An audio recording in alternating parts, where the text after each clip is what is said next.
My name is Maya Jenkins, and I am 34 years old. For our entire marriage, my late husband Marcus told me we were struggling to survive. He claimed his freelance consulting gigs barely brought in $500 a month. I worked 14-hour days as a speech pathologist.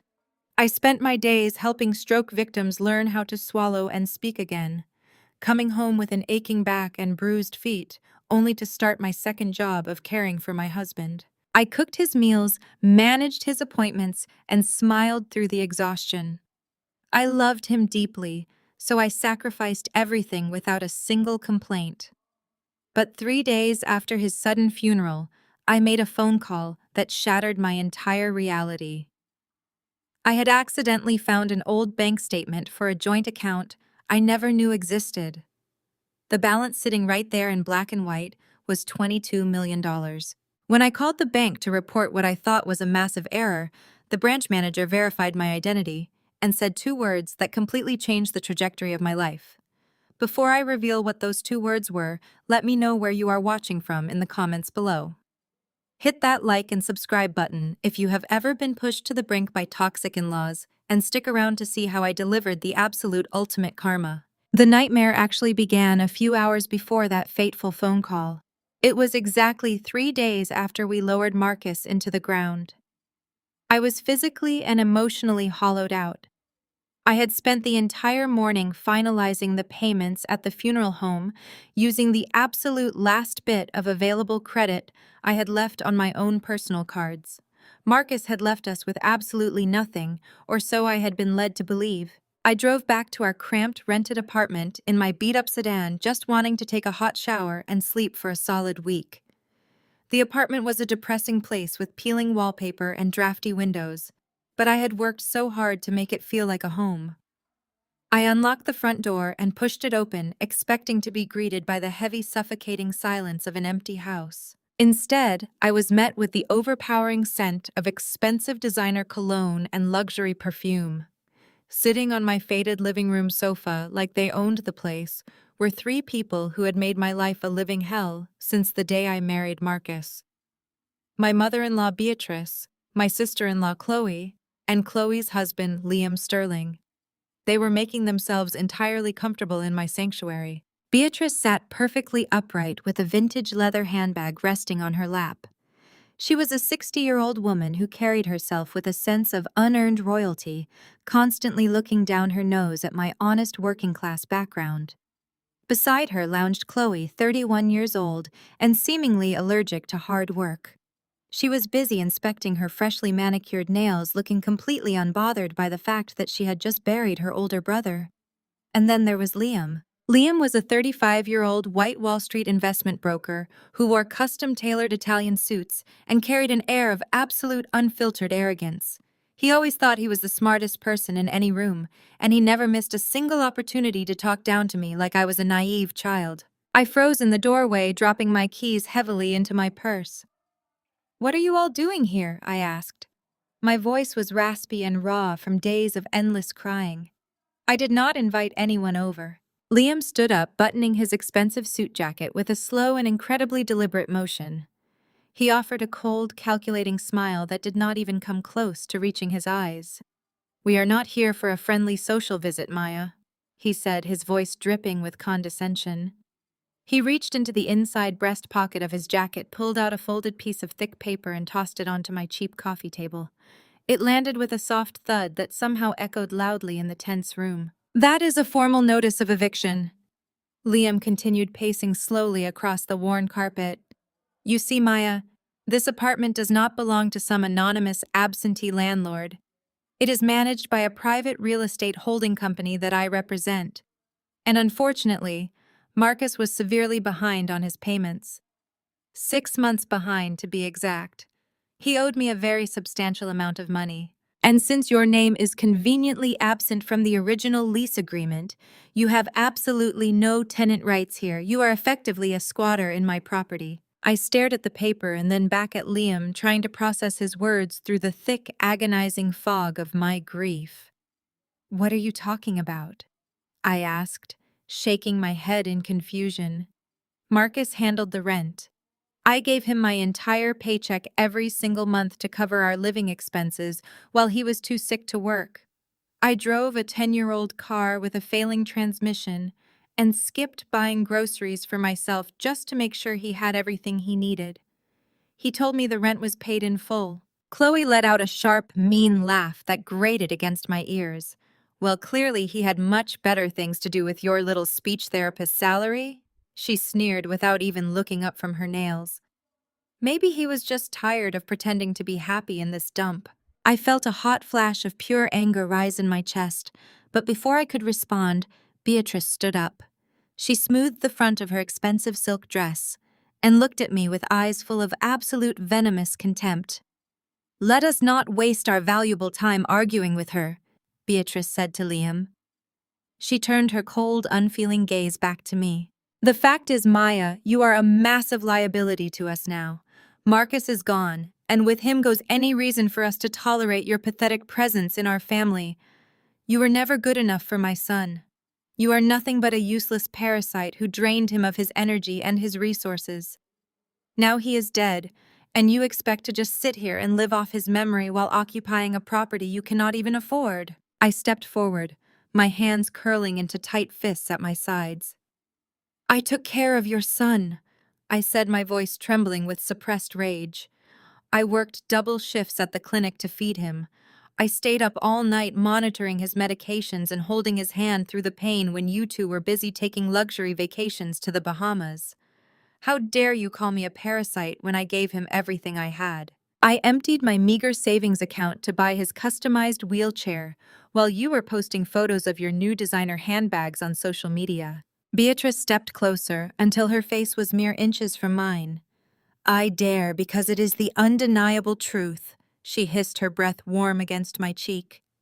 "You dragged him down to your mediocre level, but the free ride is officially over. Liam's company needs to liquidate the assets in this apartment to cover the debt Marcus left behind. So here is exactly what is going to happen. You are going to pack whatever cheap clothes you brought into this marriage and you are going to get out. You have 24 hours to vacate the premises. If you are not gone by tomorrow evening, Liam will have the local authorities remove you for criminal trespassing." I looked over at Liam, seeking some shred of basic humanity, but he only offered that same arrogant, sickening smirk. "24 hours, Maya," he said, tapping the face of his expensive gold watch. "I would highly suggest you start packing immediately. You do not want to make this uglier than it already is." I looked at the three of them standing unified in my living room, completely devoid of empathy or basic human decency. They were kicking a grieving widow out onto the street just days after her husband's funeral over a fabricated debt. They wanted to see me broken, destitute, and begging for mercy. They wanted to watch me lose absolutely everything I had left in this world. I did not scream. I did not cry. I just looked at the eviction notice resting on the table and felt a strange, icy calm wash over my entire body. I stared right back into Beatrice's cold eyes and refused to give her the satisfaction of seeing me crumble. I did not know it yet, but the universe was about to hand me the ultimate weapon to completely destroy their arrogance. I just needed to start packing my things and uncover the truth. The clock on the microwave glowed a neon green, showing exactly 2 in the morning. The rhythmic, aggressive sound of ripping packing tape echoed off the bare walls of my living room. Every muscle in my body ached with a deep, bone-chilling exhaustion. My hands were covered in paper cuts and my knees were bruised from crawling across the cheap linoleum floor. The eviction notice Liam had casually tossed on my table sat right next to my packing supplies, mocking my entire existence. I had 24 hours to erase 10 years of my life. I had to pack up a decade of marriage, a decade of backbreaking sacrifice into flimsy cardboard boxes. I moved mechanically, fueled by pure adrenaline and the sharp sting of betrayal. After clearing out the living room, I forced myself to walk into the bedroom. The space still smelled faintly of Marcus. The scent of his cedar soap lingered in the air, making my chest tighten with a fresh wave of grief. But I pushed the sorrow down and grabbed a stack of heavy-duty trash bags. I started with his dresser, emptying drawers full of faded t-shirts and worn-out jeans. These were the clothes of a man who claimed he could barely afford to buy a cup of coffee. I folded them blindly, tossing them into the bags. When I finished the dresser, I turned my attention to the closet. The top shelf was pushed high against the ceiling, a space we rarely used because it was so difficult to reach. I dragged a rickety wooden dining chair into the closet and climbed onto it. The air up there was stale and thick with dust. I reached my hands into the dark corners, sweeping blindly for anything left behind. My fingers brushed against something cold and solid, pushed all the way to the very back, hidden behind a stack of old winter blankets. I gripped the object and pulled it forward. It was a heavy, vintage-looking book with a dark leather binding. It had no title on the spine. I did not recognize it at all. Marcus was not a reader, and we certainly did not have the money to spend on antique leather-bound books. As I shifted my weight on the chair to get a better look, my foot slipped. The sudden movement sent a jolt of panic through me. I scrambled to catch my balance, but my hands were slick with sweat and trembling from pure exhaustion. The heavy book slipped from my grasp. It plummeted past me, hitting the hardwood floor with a loud, violent thud. I carefully stepped down from the chair, my heart hammering against my ribs. When I looked down at the book, I realized the spine had cracked open upon impact. But it was not filled with pages. The center of the book had been completely hollowed out. It was a hidden safe disguised as a novel. Lying on the floor next to the broken book was a thick ivory-colored envelope. It looked pristine and expensive, completely out of place in our rundown apartment. My breath caught in my throat. I knelt down on the floor and picked up the envelope. The paper was heavy stock, textured, and sealed with a wax emblem I did not recognize. My hands were shaking so violently that I could barely pry the flap open. Inside was a single folded sheet of paper. I pulled it out and smoothed it flat against my thigh. The top of the document featured the sleek embossed logo of Vanguard Sterling Private Wealth Management. It was an elite offshore banking institution. I only knew the name because I had heard Liam bragging about their exclusive clientele at a family dinner years ago. I scanned the top of the document. It was a monthly bank statement dated exactly 5 years ago. My eyes tracked down to the account holder information. The text was printed in crisp black ink. Account holder 1 Marcus Jenkins. Account holder 2 Maya Jenkins. My heart completely stopped. I stopped breathing. I stared at my own name printed on a document from a bank I had never even heard of. Below our names was the account classification. It read, Joint Tenancy with Right of Survivorship. I did not fully understand the legal jargon at that exact moment, but seeing my name legally bound to an account I knew nothing about sent a wave of cold terror through my veins. Then my eyes drifted down to the summary section. I looked at the line labeled Total Available Balance. I blinked. I rubbed my eyes, thinking the exhaustion and the grief were causing me to hallucinate. I looked at the number again. There was a 2, then another 2, then a comma, then 3 zeros, then another comma, then 3 more zeros. $22 million. I dropped the paper as if it had physically burned me. It fluttered to the ground, landing face up under the harsh fluorescent light of the bedroom. $22 million. The number screamed at me from the floor. It was impossible. It had to be a cruel joke, a fake document, a scam. There was absolutely no way this was real. I fell back against the edge of the bed, gasping for air. A panic attack crashed over me with the force of a tidal wave. My mind started racing, frantically spinning through the last 10 years of my life. I thought about the winter our heating got shut off because we were 3 days late on the utility bill. Marcus had wrapped himself in blankets, coughing and shivering, while I cried on the phone with the electric company begging for an extension. I thought about the times I walked 3 miles to the clinic in the freezing rain because I could not afford a new battery for my car. I thought about working back-to-back 14-hour shifts massaging the throats of stroke patients until my hands cramped just so I could buy Marcus his specialized dietary supplements. He told me he was bringing in $500 a month. He told me he felt like a burden. He looked me directly in my eyes while I starved myself to feed him and apologized for being so poor. I crawled forward and snatched the paper off the floor again. I brought it inches from my face, inspecting every single detail. The routing numbers were there. The account numbers were clearly printed. The contact information for a private wealth manager was listed at the bottom. This was not a fake. The quality of the paper, the exactness of the printing, the sheer detail of the offshore routing codes, it was completely legitimate. A new sickening realization washed over me, pushing the panic aside and replacing it with something entirely different. If Marcus had $22 million sitting in a joint account 5 years ago, why was Liam standing in my living room today, evicting me over 6 months of unpaid rent? Why did Marcus die owing money to his arrogant Wall Street brother-in-law? The pieces of a horrific puzzle began to click together in my mind. Marcus was not poor. My entire marriage was a financial illusion carefully orchestrated by the man I loved. He had millions of dollars stashed away in an offshore account. He had watched me break my back. He had watched me sacrifice my youth, my health, and my sanity. He had let me drown in debt while he secretly hoarded a massive fortune. And Liam knew. Beatrice knew. Chloe knew. They all knew. That was why they looked at me with such absolute disgust. That was why Liam was so eager to kick me out into the street before the dust had even settled on Marcus's grave. They were not just evicting a broke widow. They were trying to get rid of me before I could ever find out about the money. They wanted me destitute, homeless, and desperate so they could quietly claim the fortune Marcus left behind. They probably assumed I was too stupid to ever uncover the truth. I looked at the statement again, focusing on the words joint tenancy with right of survivorship. I had to look up what that meant.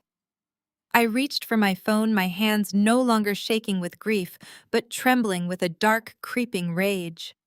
I opened an internet browser and typed in the legal term. The search results loaded instantly. The definition was clear and undeniable. In a joint tenancy with right of survivorship, when one account holder dies, the surviving account holder automatically and immediately absorbs full legal ownership of the entire asset. It bypasses probate court. It bypasses any will. The money legally belongs entirely to the survivor. The money belonged to me. All $22 million of it was legally, rightfully, and entirely mine. I lowered my phone, letting it rest on my lap. The tears I had been crying for the last 3 days instantly dried up. The suffocating grief that had been crushing my chest evaporated into thin air. I was not a grieving widow anymore. I was a survivor of the most elaborate, cruel financial con I had ever heard of. And the people who helped orchestrate it had just threatened to throw me onto the street. I carefully folded the thick ivory paper and slipped it securely into the inner pocket of my purse. I zipped it shut.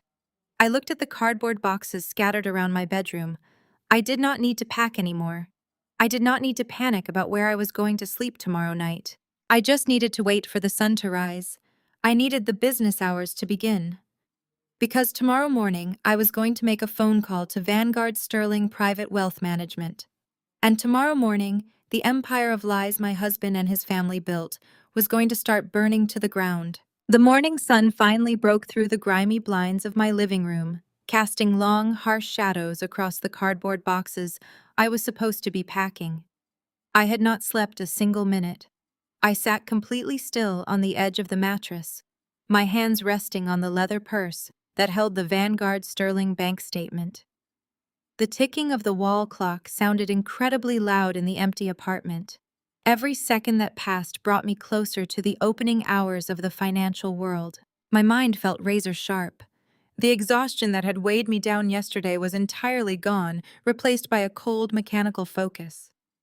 Liam had given me 24 hours to vacate. I checked my phone. It was 8:45 in the morning. I had less than 10 hours left on his arrogant deadline, but the fear of homelessness had completely vanished. I walked into the kitchen and poured myself a glass of tap water. I drank it slowly, letting the cold liquid soothe my dry throat. I spread the thick ivory statement on the scratched formica table. The numbers stared back at me, daring me to believe them. $22 million. The amount was so staggeringly large it felt abstract. It was the kind of money that bought islands' politicians an absolute freedom. It was the kind of money that made arrogant Wall Street brokers like Liam Sterling look like small-time amateurs. And my husband, a man who complained about the cost of generic brand cough syrup, had been sitting on it the entire time. When the clock struck exactly 9, I picked up my phone. My fingers flew across the keypad, punching in the international toll-free number printed at the bottom of the statement. The line rang twice before a crisp, professional voice answered. Thank you for calling Vanguard Sterling Private Wealth Management. How may I direct your call today? I cleared my throat, forcing my voice to remain steady. I am calling regarding an existing joint account, I said. I need to speak with the wealth manager assigned to Marcus Jenkins. There was a brief pause, followed by the rapid clicking of a keyboard. One moment, please, madam. I will transfer you to the executive branch. The hold music was classical and understated exactly what you would expect from an institution handling fortunes. A minute later, a man answered. His voice was deep-polished and carried the distinct cadence of old money. Good morning, this is Harrison Caldwell, Senior Director of Private Wealth. With whom am I speaking? My name is Maya Jenkins, I said. I am listed as the secondary account holder on an account belonging to Marcus Jenkins. Mr. Caldwell's tone immediately shifted from polite to highly secure. Mrs. Jenkins, I see the account here. However, before we can proceed, I need to verify your identity through our multi-tier security protocol. The next 10 minutes were a grueling interrogation. I had to provide my social security number, my mother's maiden name, the street address of the first apartment Marcus and I rented together, and the exact date of our marriage. Marcus had clearly set up the security questions using details only I would know. It was a twisted paradox. He locked the money behind my personal history while simultaneously keeping it a secret from me. Thank you, Mrs. Jenkins. Mr. Caldwell finally said, his tone softening into respectful professional courtesy. Your identity is fully verified. How can Vanguard Sterling assist you today? I took a deep breath, closing my eyes. Mr. Caldwell, I found a statement for this account while going through my husband's things. Marcus passed away 3 days ago. I am looking at a balance of $22 million. I need you to be completely honest with me. Is this a fraudulent document? Is this some kind of accounting error? Because my husband told me he made $500 a month. There is absolutely no way this money is real. The silence on the other end of the line was heavy. I could hear the faint sound of Mr. Caldwell typing, pulling up the current financials. When he finally spoke, his voice was remarkably gentle but possessed absolute certainty. Mrs. Jenkins, he said, no mistake. I opened my eyes, staring blankly at the cracked plaster of my kitchen wall. Excuse me, I whispered. There is no mistake, Mrs. Jenkins, Mr. Caldwell repeated clearly and firmly. The statement you are holding is entirely accurate. In fact, due to recent compound interest, the current available balance is slightly over $22.4 million. The funds are real, verified, and securely held in our offshore depository. The kitchen started to spin. I gripped the edge of the table to ground myself. The sheer magnitude of the betrayal crashed into me all over again. While I was rationing groceries and buying secondhand clothes, Marcus was accumulating millions. He let me destroy my body, working double shifts just to keep the electricity on. But Marcus is dead, I said, my voice trembling with a mixture of shock and newly ignited rage. He owed his brother-in-law rent money. His family is coming to evict me tonight. They are going to claim whatever assets he left behind. Can they freeze this account? Can they take this money from me? Mr. Caldwell let out a soft, dismissive sound that was incredibly reassuring. Absolutely not, Mrs. Jenkins. Let me explain the legal structure of your specific account. When Marcus established this portfolio, he specifically categorized it as a joint tenancy with right of survivorship. I do not know what that means, I admitted. It means you are untouchable, Mr. Caldwell said. In the United States and under the international banking laws governing this specific portfolio, a joint tenancy with right of survivorship dictates that all account holders possess an equal undivided interest in the funds.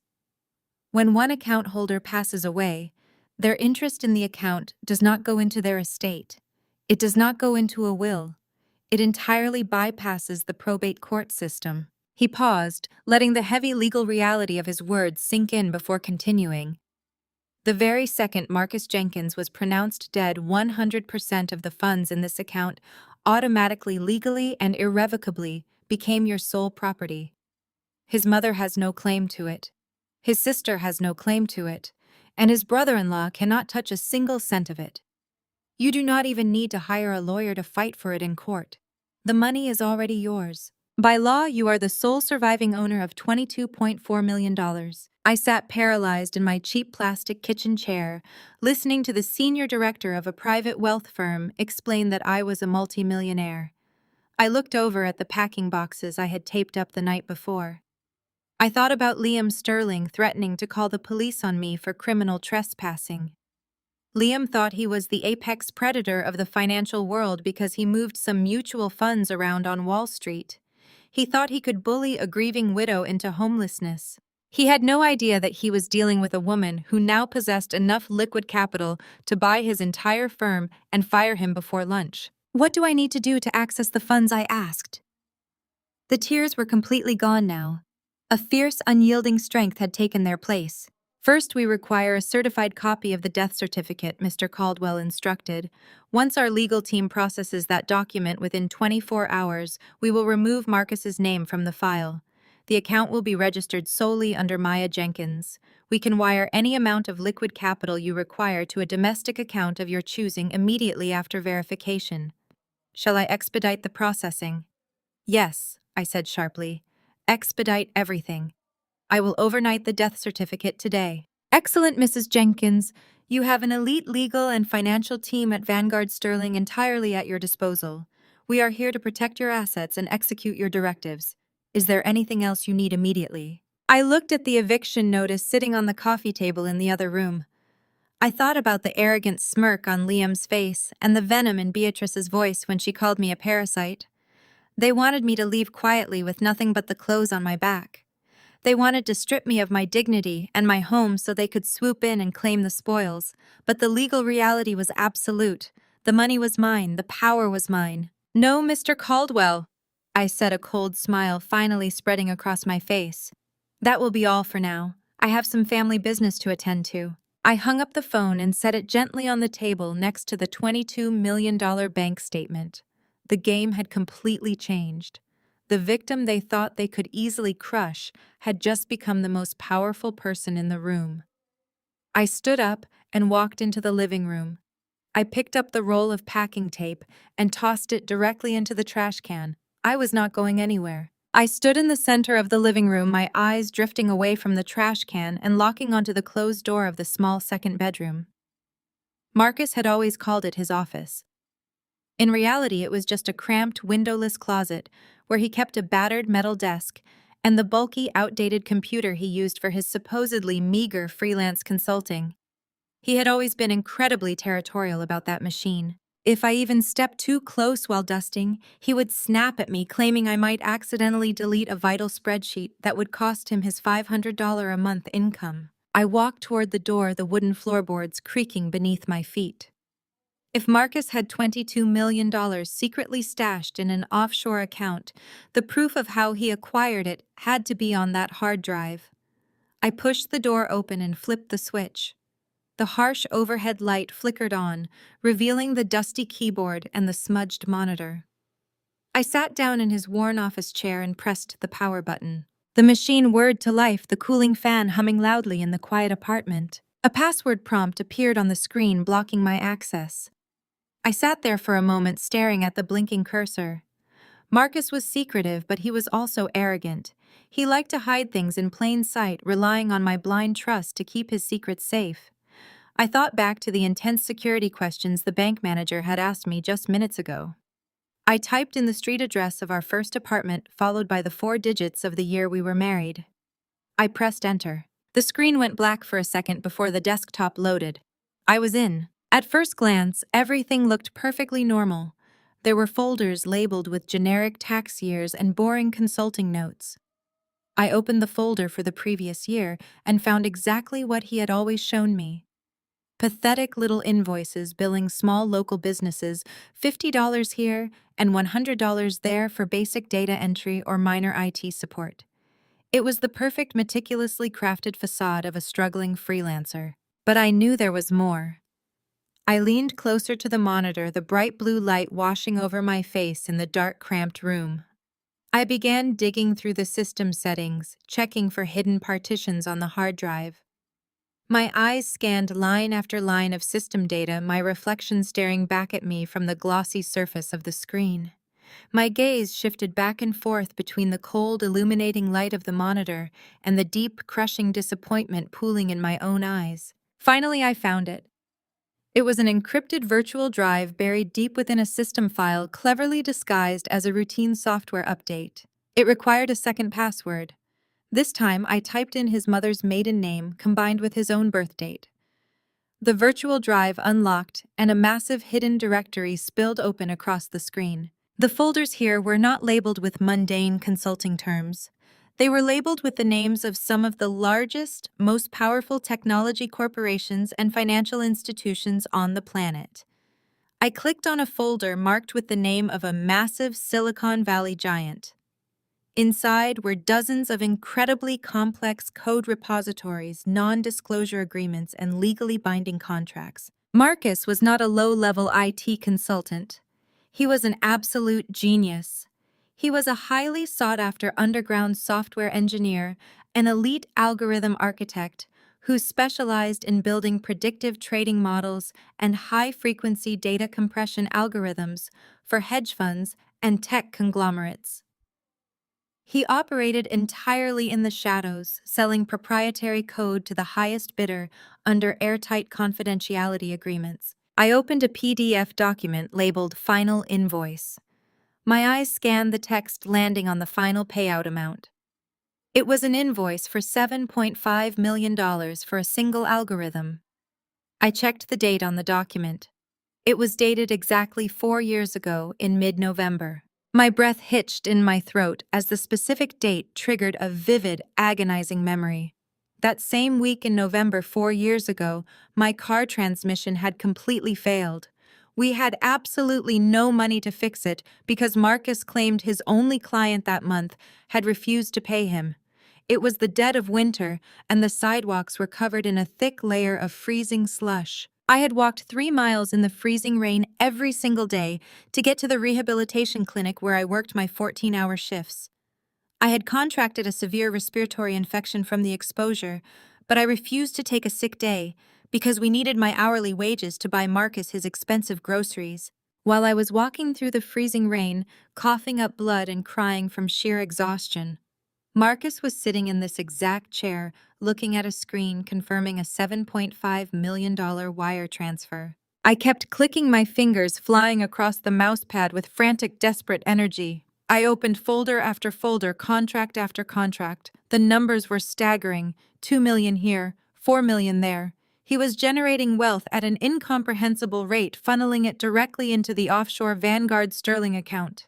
He was living a secret life of extreme financial power while actively forcing me to live in utter degrading poverty. But the money was not even the worst part of what I found in that hidden drive. The ultimate betrayal, the final crushing blow to any lingering memory of the man I loved, was sitting in a folder simply labeled medical. For the last 6 years, Marcus had claimed to suffer from a debilitating chronic illness. He complained of severe chronic fatigue, unexplained neurological pain, and muscular weakness. He told me he was too weak to stand for long periods, too exhausted to hold a traditional job, too fragile to contribute to the household chores. I had built my entire existence around his condition. I woke up at 4 in the morning to prepare his specialized meals. I massaged his legs when he claimed they ached. I tiptoed around the apartment so he could rest. I spent my days at the clinic rehabilitating stroke victims, and my nights at home nursing a husband I thought was slowly deteriorating. I opened the medical folder and found hundreds of emails exchanged with an exclusive, high-priced concierge doctor based out of a private clinic in Switzerland. I opened the most recent health assessment attached to an email from just 2 months ago. I read the doctor's summary. The text was clinical, precise, and utterly devastating. Patient Marcus Jenkins presents with optimal cardiovascular health, excellent muscular density, and 0 neurological abnormalities. All blood panels return with peak performance markers. Patient is in exceptional physical condition for a man of his age. I stared at the words, my vision blurring with hot, angry tears. I wiped them away fiercely, refusing to cry for him anymore. I opened his private encrypted journal files, looking for any explanation, any reason why he would subject me to such psychological torture. The entries were full of profound, suffocating arrogance. Marcus did not fake his illness out of laziness. He faked it because he enjoyed the absolute control it gave him over my life. He wrote extensively about how easy it was to manipulate my empathy. He described my 14-hour workdays not with guilt or appreciation, but with a sickening sense of superiority. He liked knowing that I was exhausting myself solely for his benefit. He viewed my sacrifices as proof of his own power. He stayed in bed while I scrubbed the floors and paid the bills because it amused him to watch me struggle while he secretly possessed the wealth of a king. He was not a tragically ill husband trying his best. He was a sociopath with a god complex who treated my devotion like a twisted, entertaining psychological experiment. He drained my youth, my energy, and my joy simply because he could. The bright glare of the computer monitor illuminated my face, showing a woman who had just been stripped of every single illusion she held about her marriage. The deep sorrow that had anchored me since his funeral evaporated, completely burned away by the glowing white-hot evidence on the screen. He had purposely orchestrated my suffering to feed his own ego.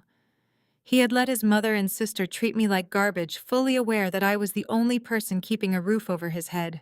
I pushed back from the desk, the wheels of the chair scraping loudly against the floor.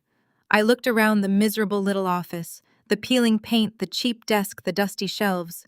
It was all a theatrical set designed to keep me trapped in a state of constant, desperate servitude. He had played me for an absolute fool, but the game was over. The curtain had fallen and the lead actor was dead. I walked out of the office and closed the door firmly behind me. I knew exactly who Marcus was now. I knew exactly what kind of monsters his family truly were. They thought they were dealing with the same tired, broken woman they had been stepping on for a decade. They thought they could just sweep me out with the trash and dig their greedy claws into the fortune Marcus left behind. They were wrong. I had the $22 million. I had the undeniable proof of his offshore algorithms and his fake medical history. I had everything I needed to destroy them. And I was going to make sure that the eviction notice Liam Sterling threw in my face was the absolute worst mistake he would ever make in his entire miserable life. I walked right back into that cramped, windowless office and dropped into the worn desk chair. The bright blue light of the monitor cast a harsh glow across the room, but my vision had never been clearer. Knowing that Marcus was a wealthy fraud was only the first piece of the puzzle. I still needed to understand how his brother-in-law fit into this twisted picture. Liam Sterling was a high-level Wall Street investment broker. He did not waste his time associating with people unless there was a massive financial benefit for him. He certainly did not play the role of a threatening landlord just for fun. There had to be a paper trail connecting them. I leaned closer to the screen and clicked on the search bar within the encrypted drive. I typed in Liam Sterling and pressed enter. The system processed for a few seconds before a completely separate folder appeared. It was titled Exit Strategy. My finger hovered over the mouse pad for a fraction of a second before I double-clicked the folder. Inside was a treasure trove of documented conspiracy. There were hundreds of encrypted emails exchanged between Marcus and Liam, dating back nearly 4 years. I opened the oldest email thread and began to read. The level of casual cruelty in their exchanges was breathtaking. Liam did not refer to me by my name. He referred to me as the maid or the nurse. In one message, Liam joked about how easy it was to hide money when your wife was too busy working 14-hour shifts to ever check the mail. Marcus replied with a laughing emoji, noting that my sheer exhaustion was the perfect cover for his growing empire. They discussed my suffering like it was a highly amusing television show they were watching together. But the jokes quickly gave way to complex financial strategy. As Marcus began earning millions from his underground software sales, he needed a way to shelter the money without raising any red flags with the Internal Revenue Service. That was where Liam came in.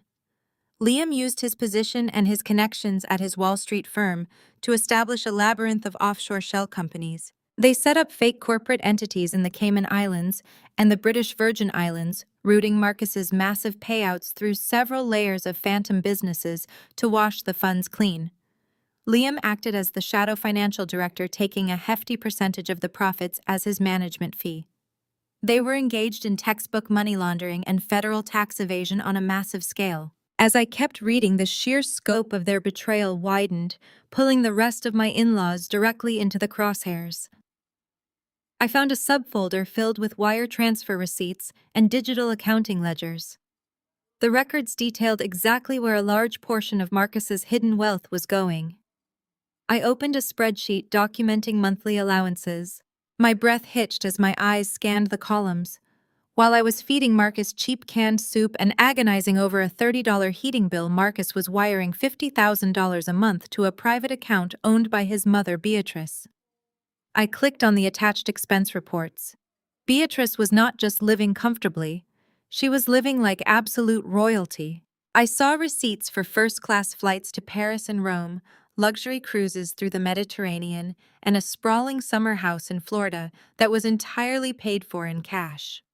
She wore designer silk dresses that cost more than I made in an entire year, standing in my run-down apartment and calling me a useless parasite. She knew exactly where the money was coming from.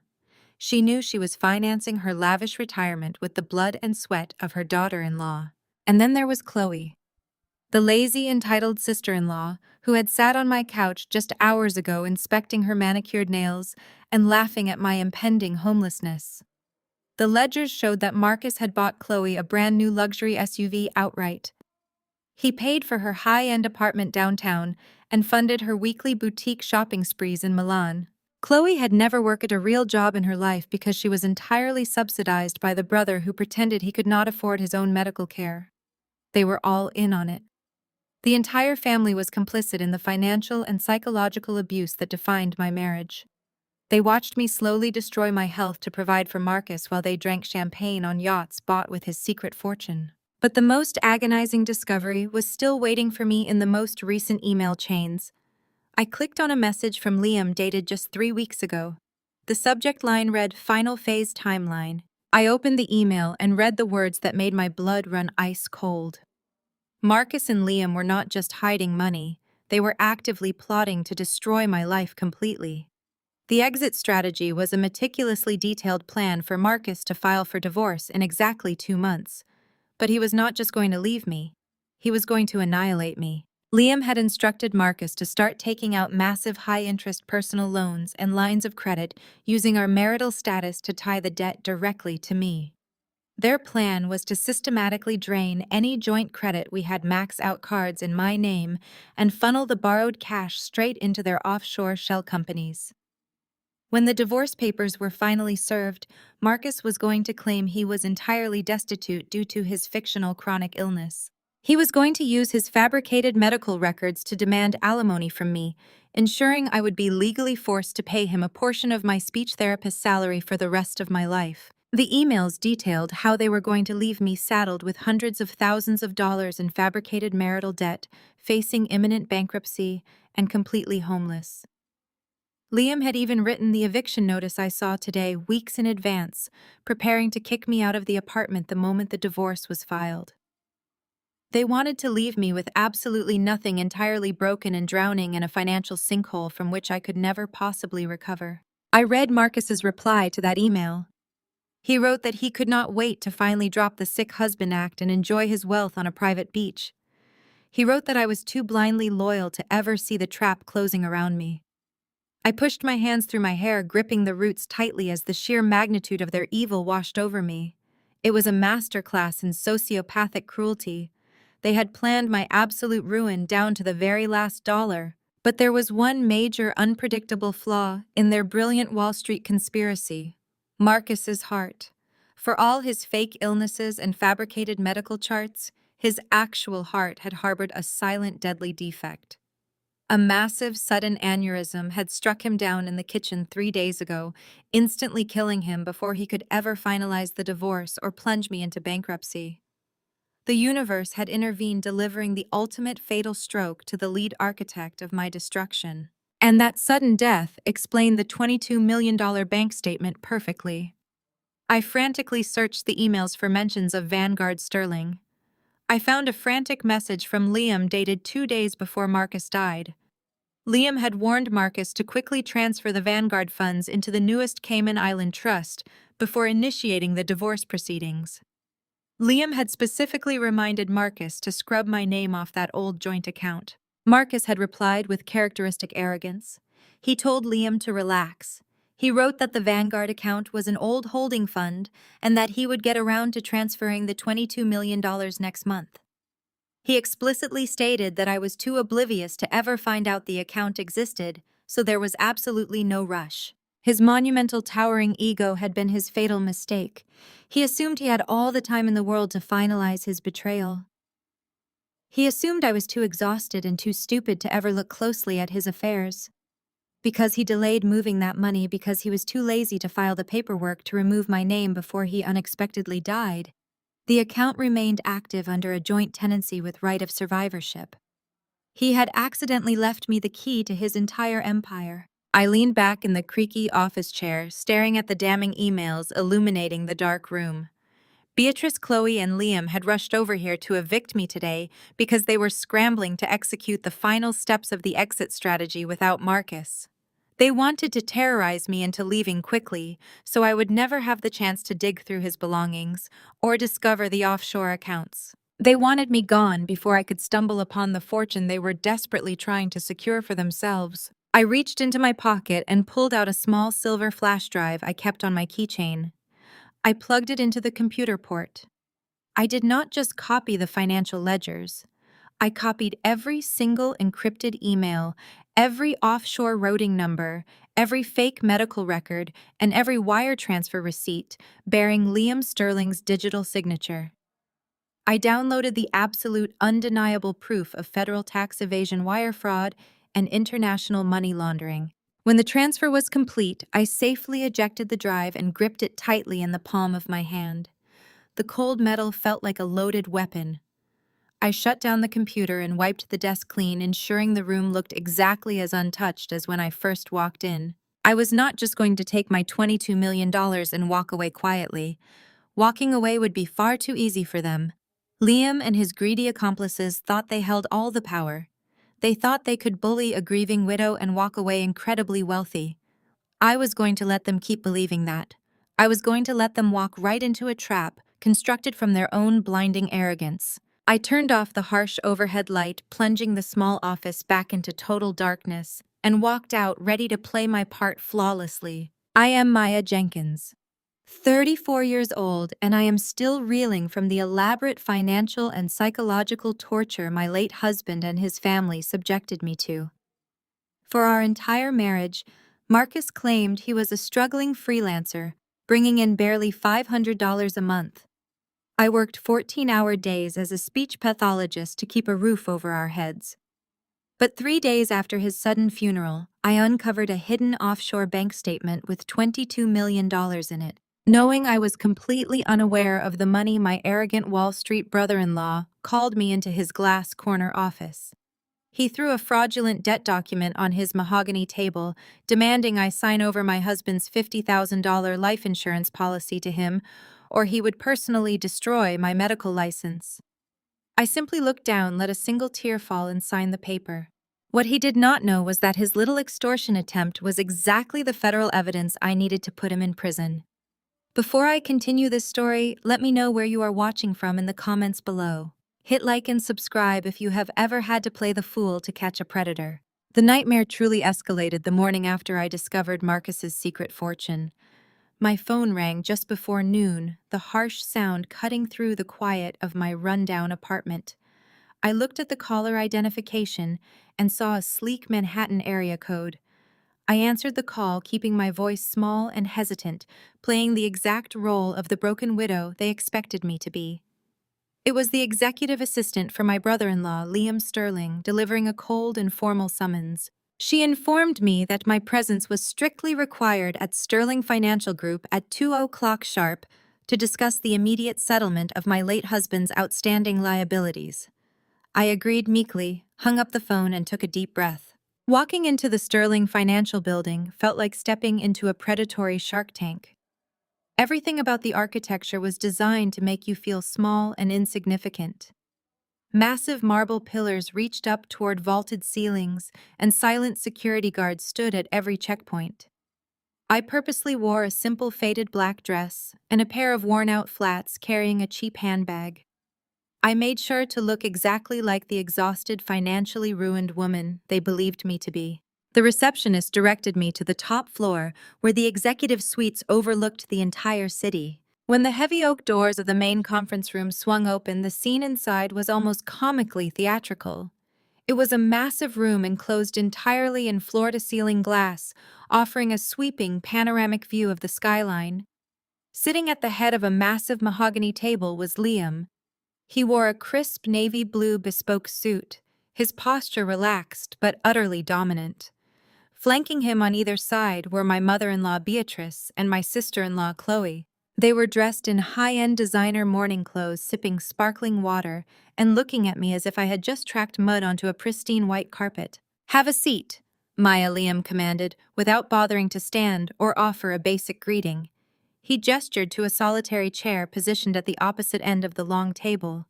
It was a classic power play, designed to make me feel isolated and outgunned.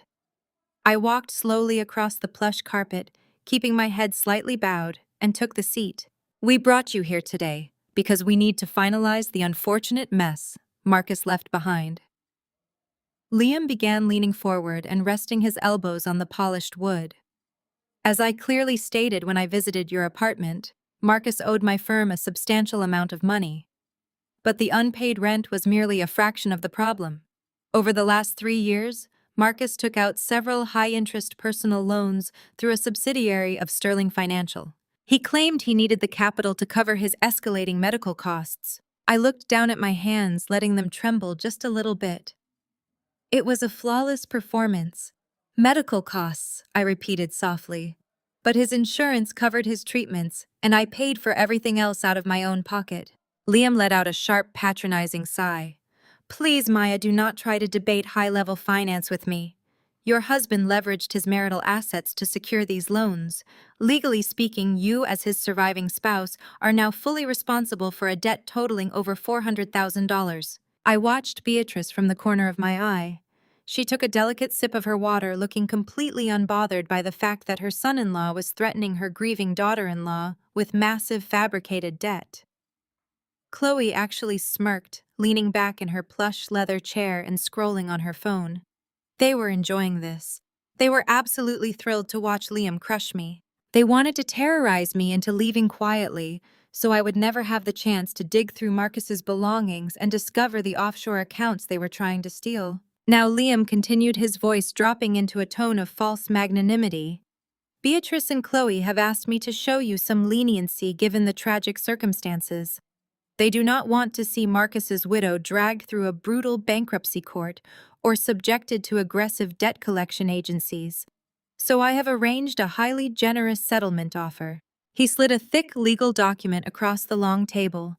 It glided over the mahogany and stopped right in front of me. I looked down at the paper.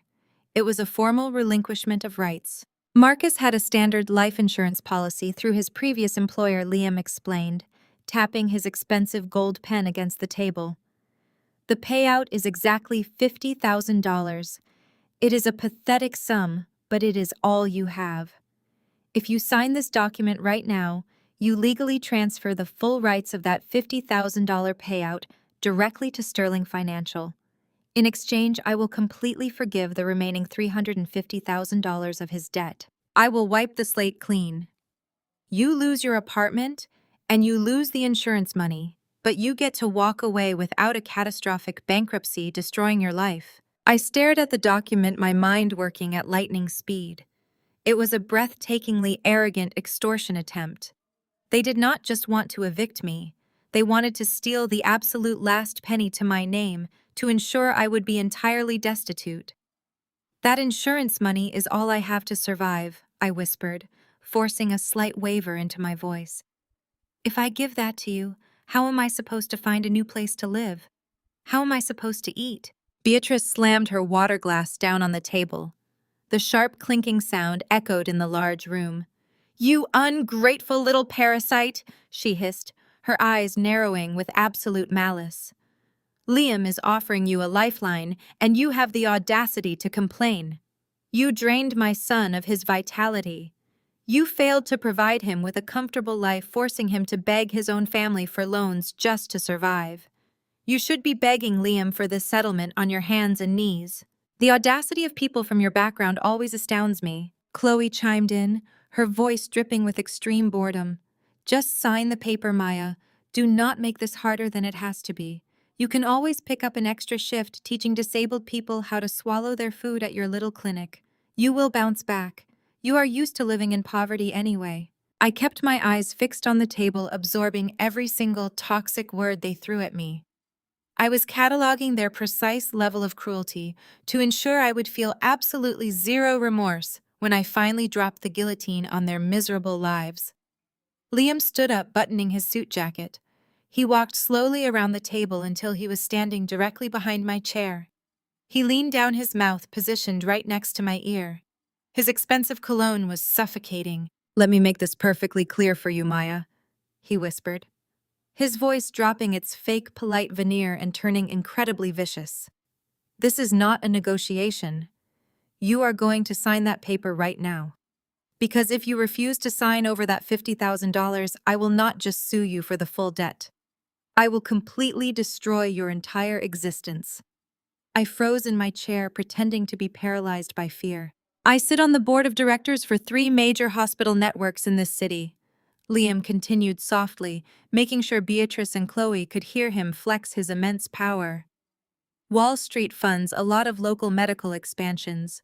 If you decide to be difficult, I will make one single phone call. I will tell the medical licensing board that you have a history of gross financial instability and severe ethical violations regarding patient care. I will have your speech pathology license permanently revoked before the week is over. You will never work in healthcare again. You will not be able to get a job sweeping floors in a hospital cafeteria. You will be blacklisted, bankrupt, and living on the street." He reached over my shoulder and placed his heavy gold pen directly on top of the document. He tapped the signature line twice. "Sign the paper, Maya. Take the deal and disappear." I sat there staring at the tip of the gold pen. A heavy, terrifying silence filled the glass conference room. Beatrice and Chloe were watching me like vultures waiting for a wounded animal to finally stop breathing.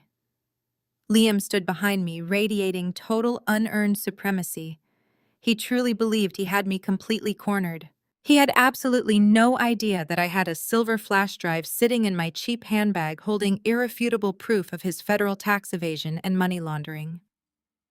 He did not know that I had already sent my husband's certified death certificate to an offshore private wealth manager. He did not know that the $22 million they were desperately trying to steal was currently being transferred into my sole legal possession. I slowly reached out and picked up the gold pen. My hand was steady now.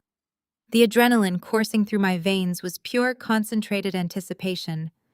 I needed to keep them comfortable.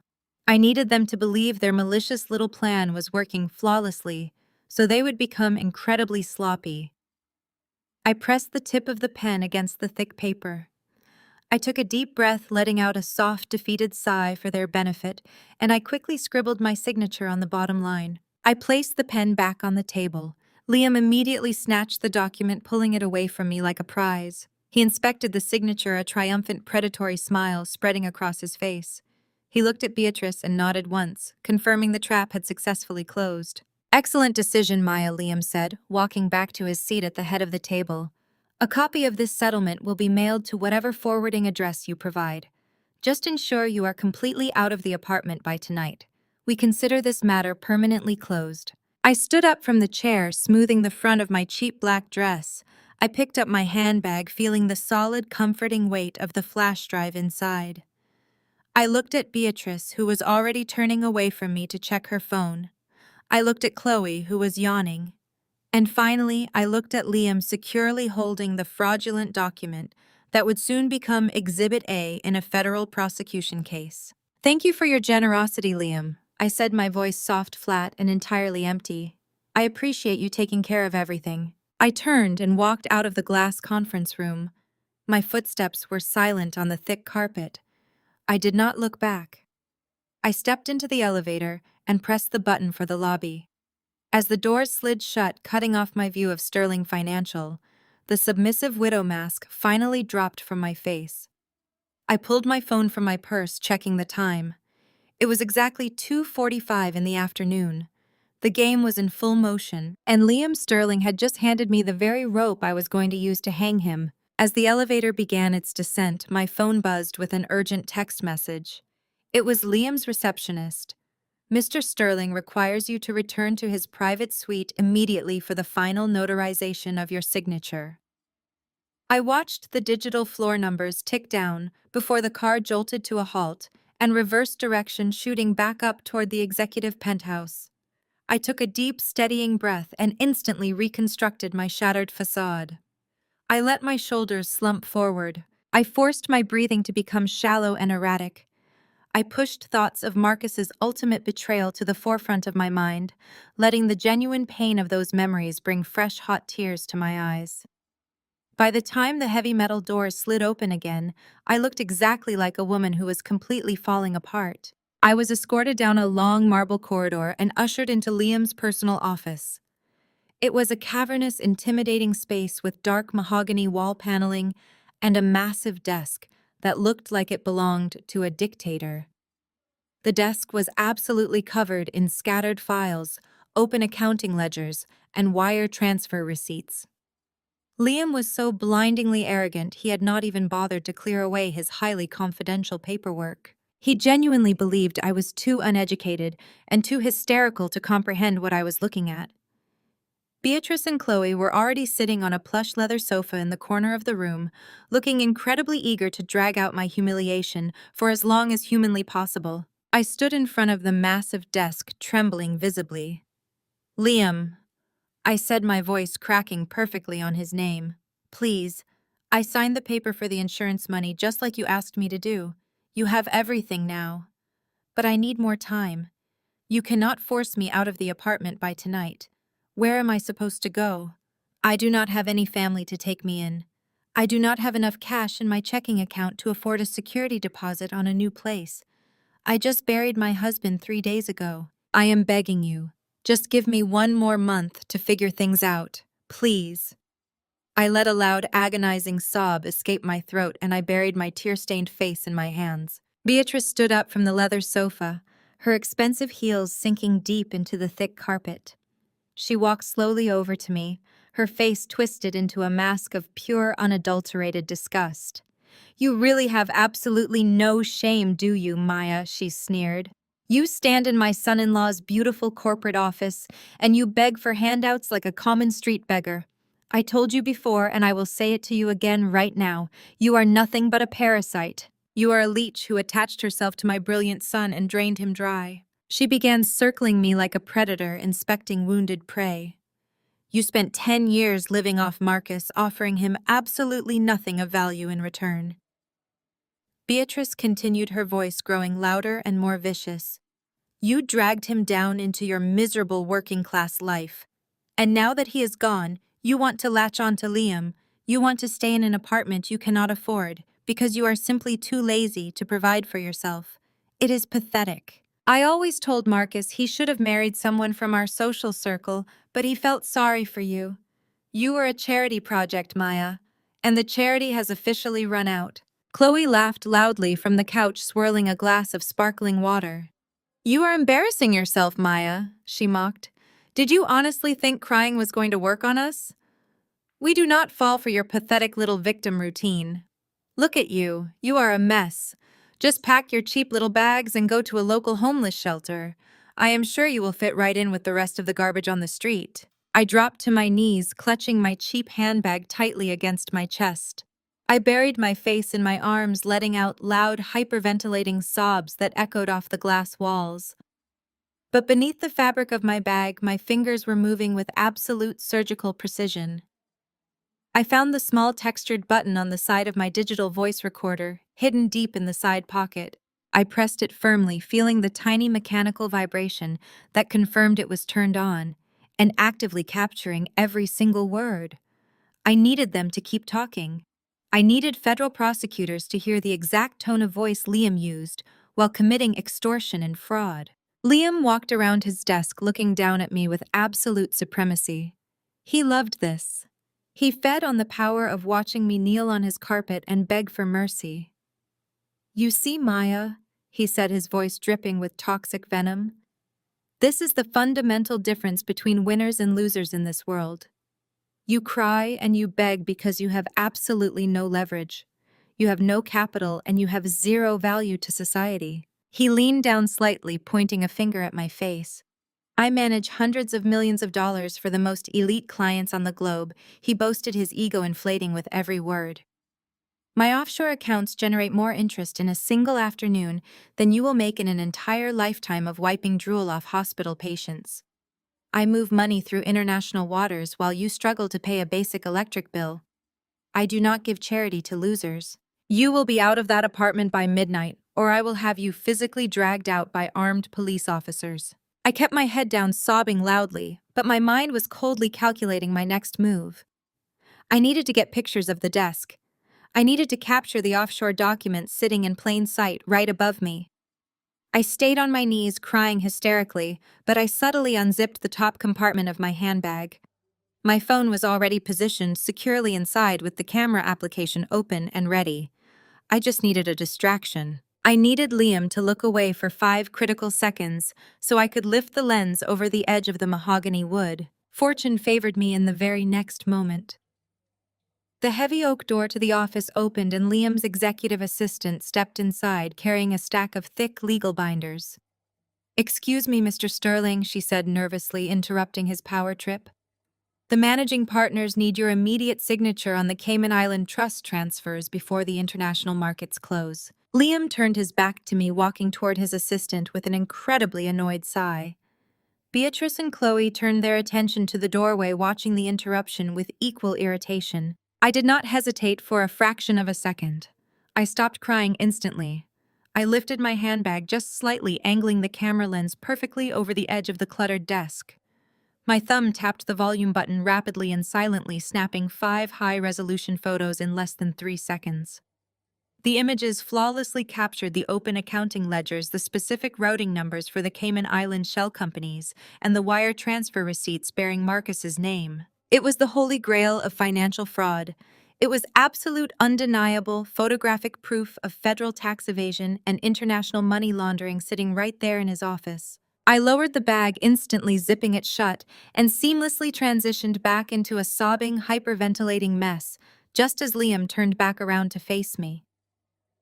"Get these papers notarized and get her out of my office."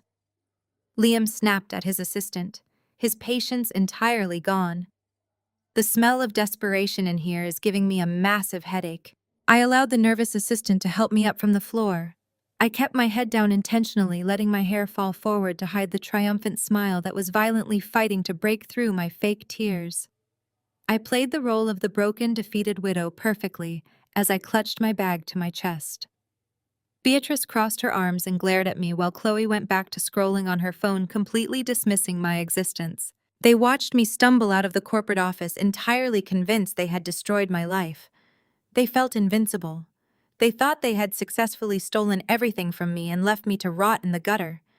They had absolutely no idea that I had just secured the exact forensic evidence the Federal Bureau of Investigation needed to lock every single one of them in a federal penitentiary for the rest of their miserable lives. I walked back toward the elevator, my tears drying the moment I was out of their sight, ready to initiate the total collapse of their empire. The heavy glass doors of Sterling Financial slid shut behind me, sealing the toxic trio inside their glass tower.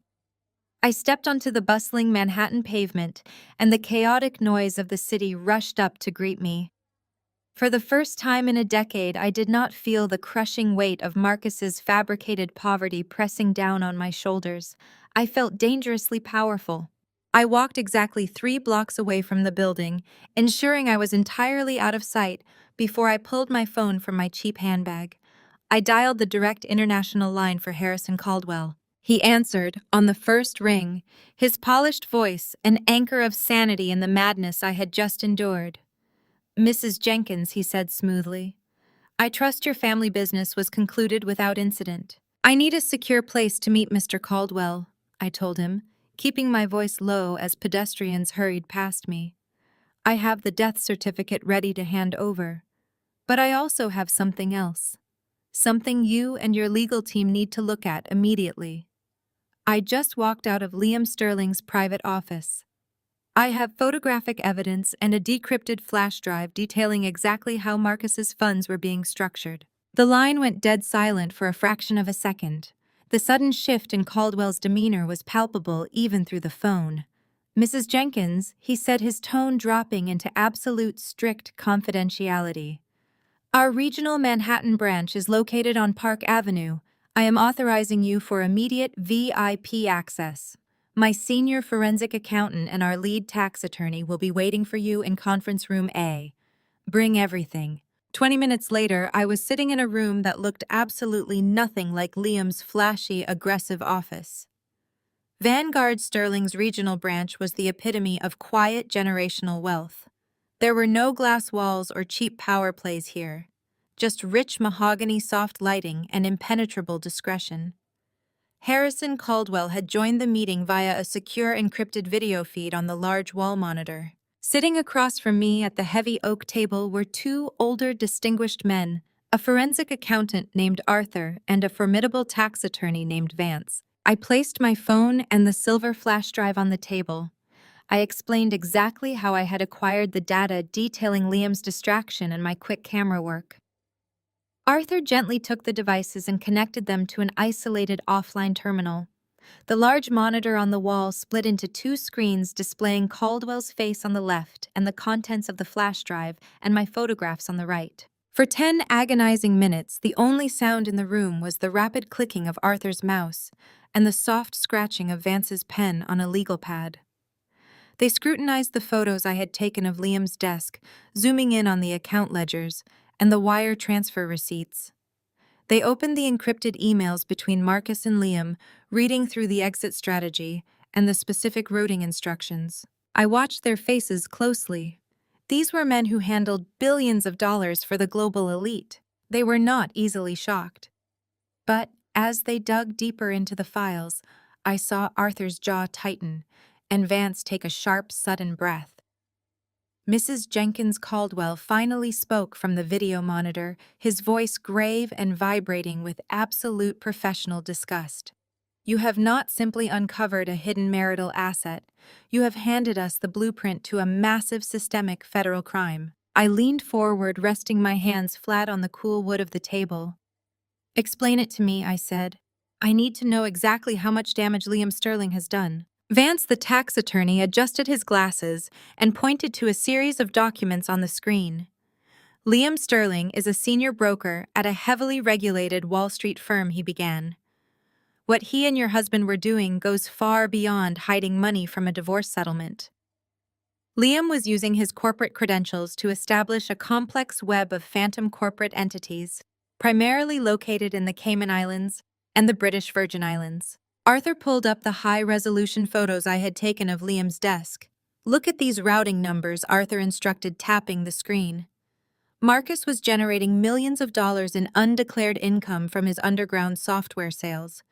Liam was taking that raw, untaxed cash and funneling it through these offshore shell companies.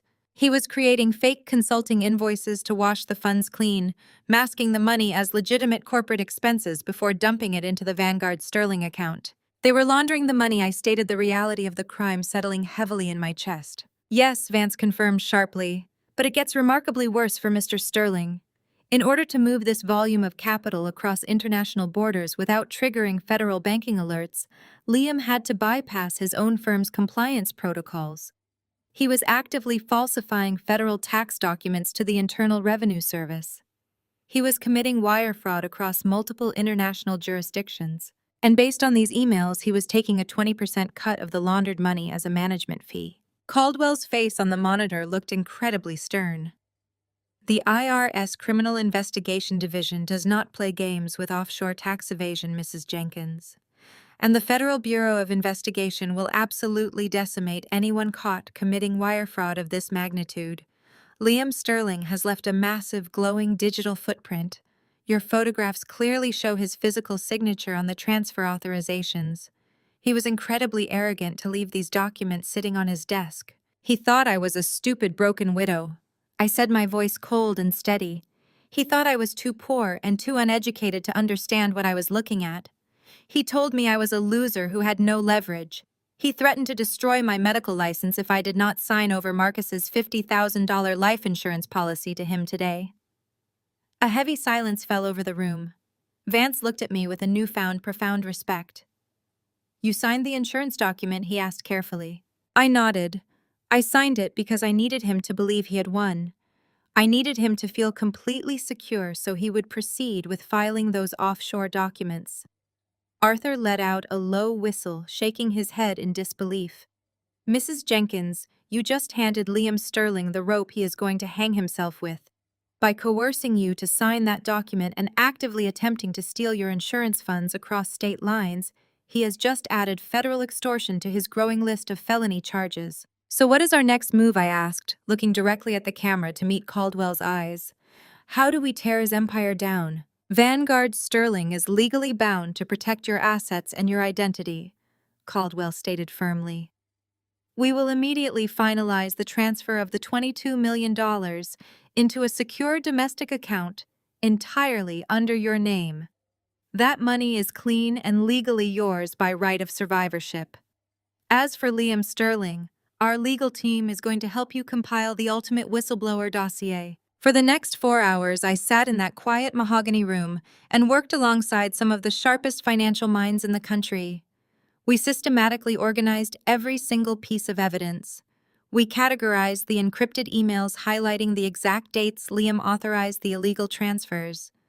We cross-referenced the photos of his desk with the digital ledgers on the flash drive, creating an irrefutable chain of custody linking Liam directly to the offshore accounts. Vance drafted a comprehensive legal summary outlining the specific violations of the Federal Tax Code and the Bank Secrecy Act. We were building a nuclear bomb constructed entirely of paper and digital data. I watched the dossier grow thicker and thicker. This was not just a report. It was a one-way ticket to federal prison. Beatrice and Chloe were heavily implicated as well. The ledgers clearly proved they had been receiving hundreds of thousands of dollars in laundered money to fund their luxury lifestyles. The IRS would not just freeze their assets. They would seize the designer cars, the Florida summer house, and every piece of jewelry they had bought with stolen untaxed money. When we finally finished compiling the report, Vance placed it into a thick red security folder. We will submit this directly to a contact I have at the IRS Criminal Investigation Division, Vance explained. Given the magnitude of the fraud and the concrete evidence you have provided, they will open a federal probe immediately. However, they will build their case quietly. Liam will not know he is under investigation until the federal agents are physically kicking down the doors of Sterling Financial. I want to be there, I said, my voice dangerously calm. When Liam finally realizes that he has lost everything, I want to be standing in the room.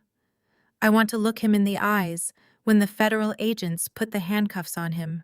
Caldwell smiled a thin, approving smile from the monitor. I believe we can arrange a highly appropriate venue for that specific confrontation, Mrs. Jenkins. The bank will begin processing your $22 million transfer by morning. I suggest you go home and get some rest. The real work is about to begin. I thanked the team and walked out of the Vanguard Sterling building carrying the red security folder in my bag. The evening air was crisp and cool against my face. I hailed a cab to take me back to my apartment, the apartment Liam had threatened to kick me out of by midnight. I was not afraid of his eviction notice anymore. He was going to spend the rest of his life in a concrete cell while I lived the life he and Marcus had desperately tried to steal from me. I leaned back against the leather seat of the cab, watching the city lights blur past the window. The trap was fully constructed, and the countdown to Liam's absolute destruction had officially begun. The morning sun filtered through the dusty windows of my living room, casting a warm glow over the unpacked cardboard boxes. The midnight eviction deadline Liam had so aggressively set had come and gone without a single knock on my door. I knew exactly why the local authorities had never arrived to drag me out.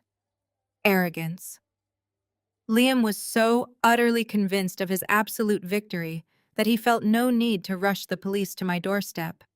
He assumed I was already gone, wandering the city streets with a single suitcase, entirely broken and consumed by despair.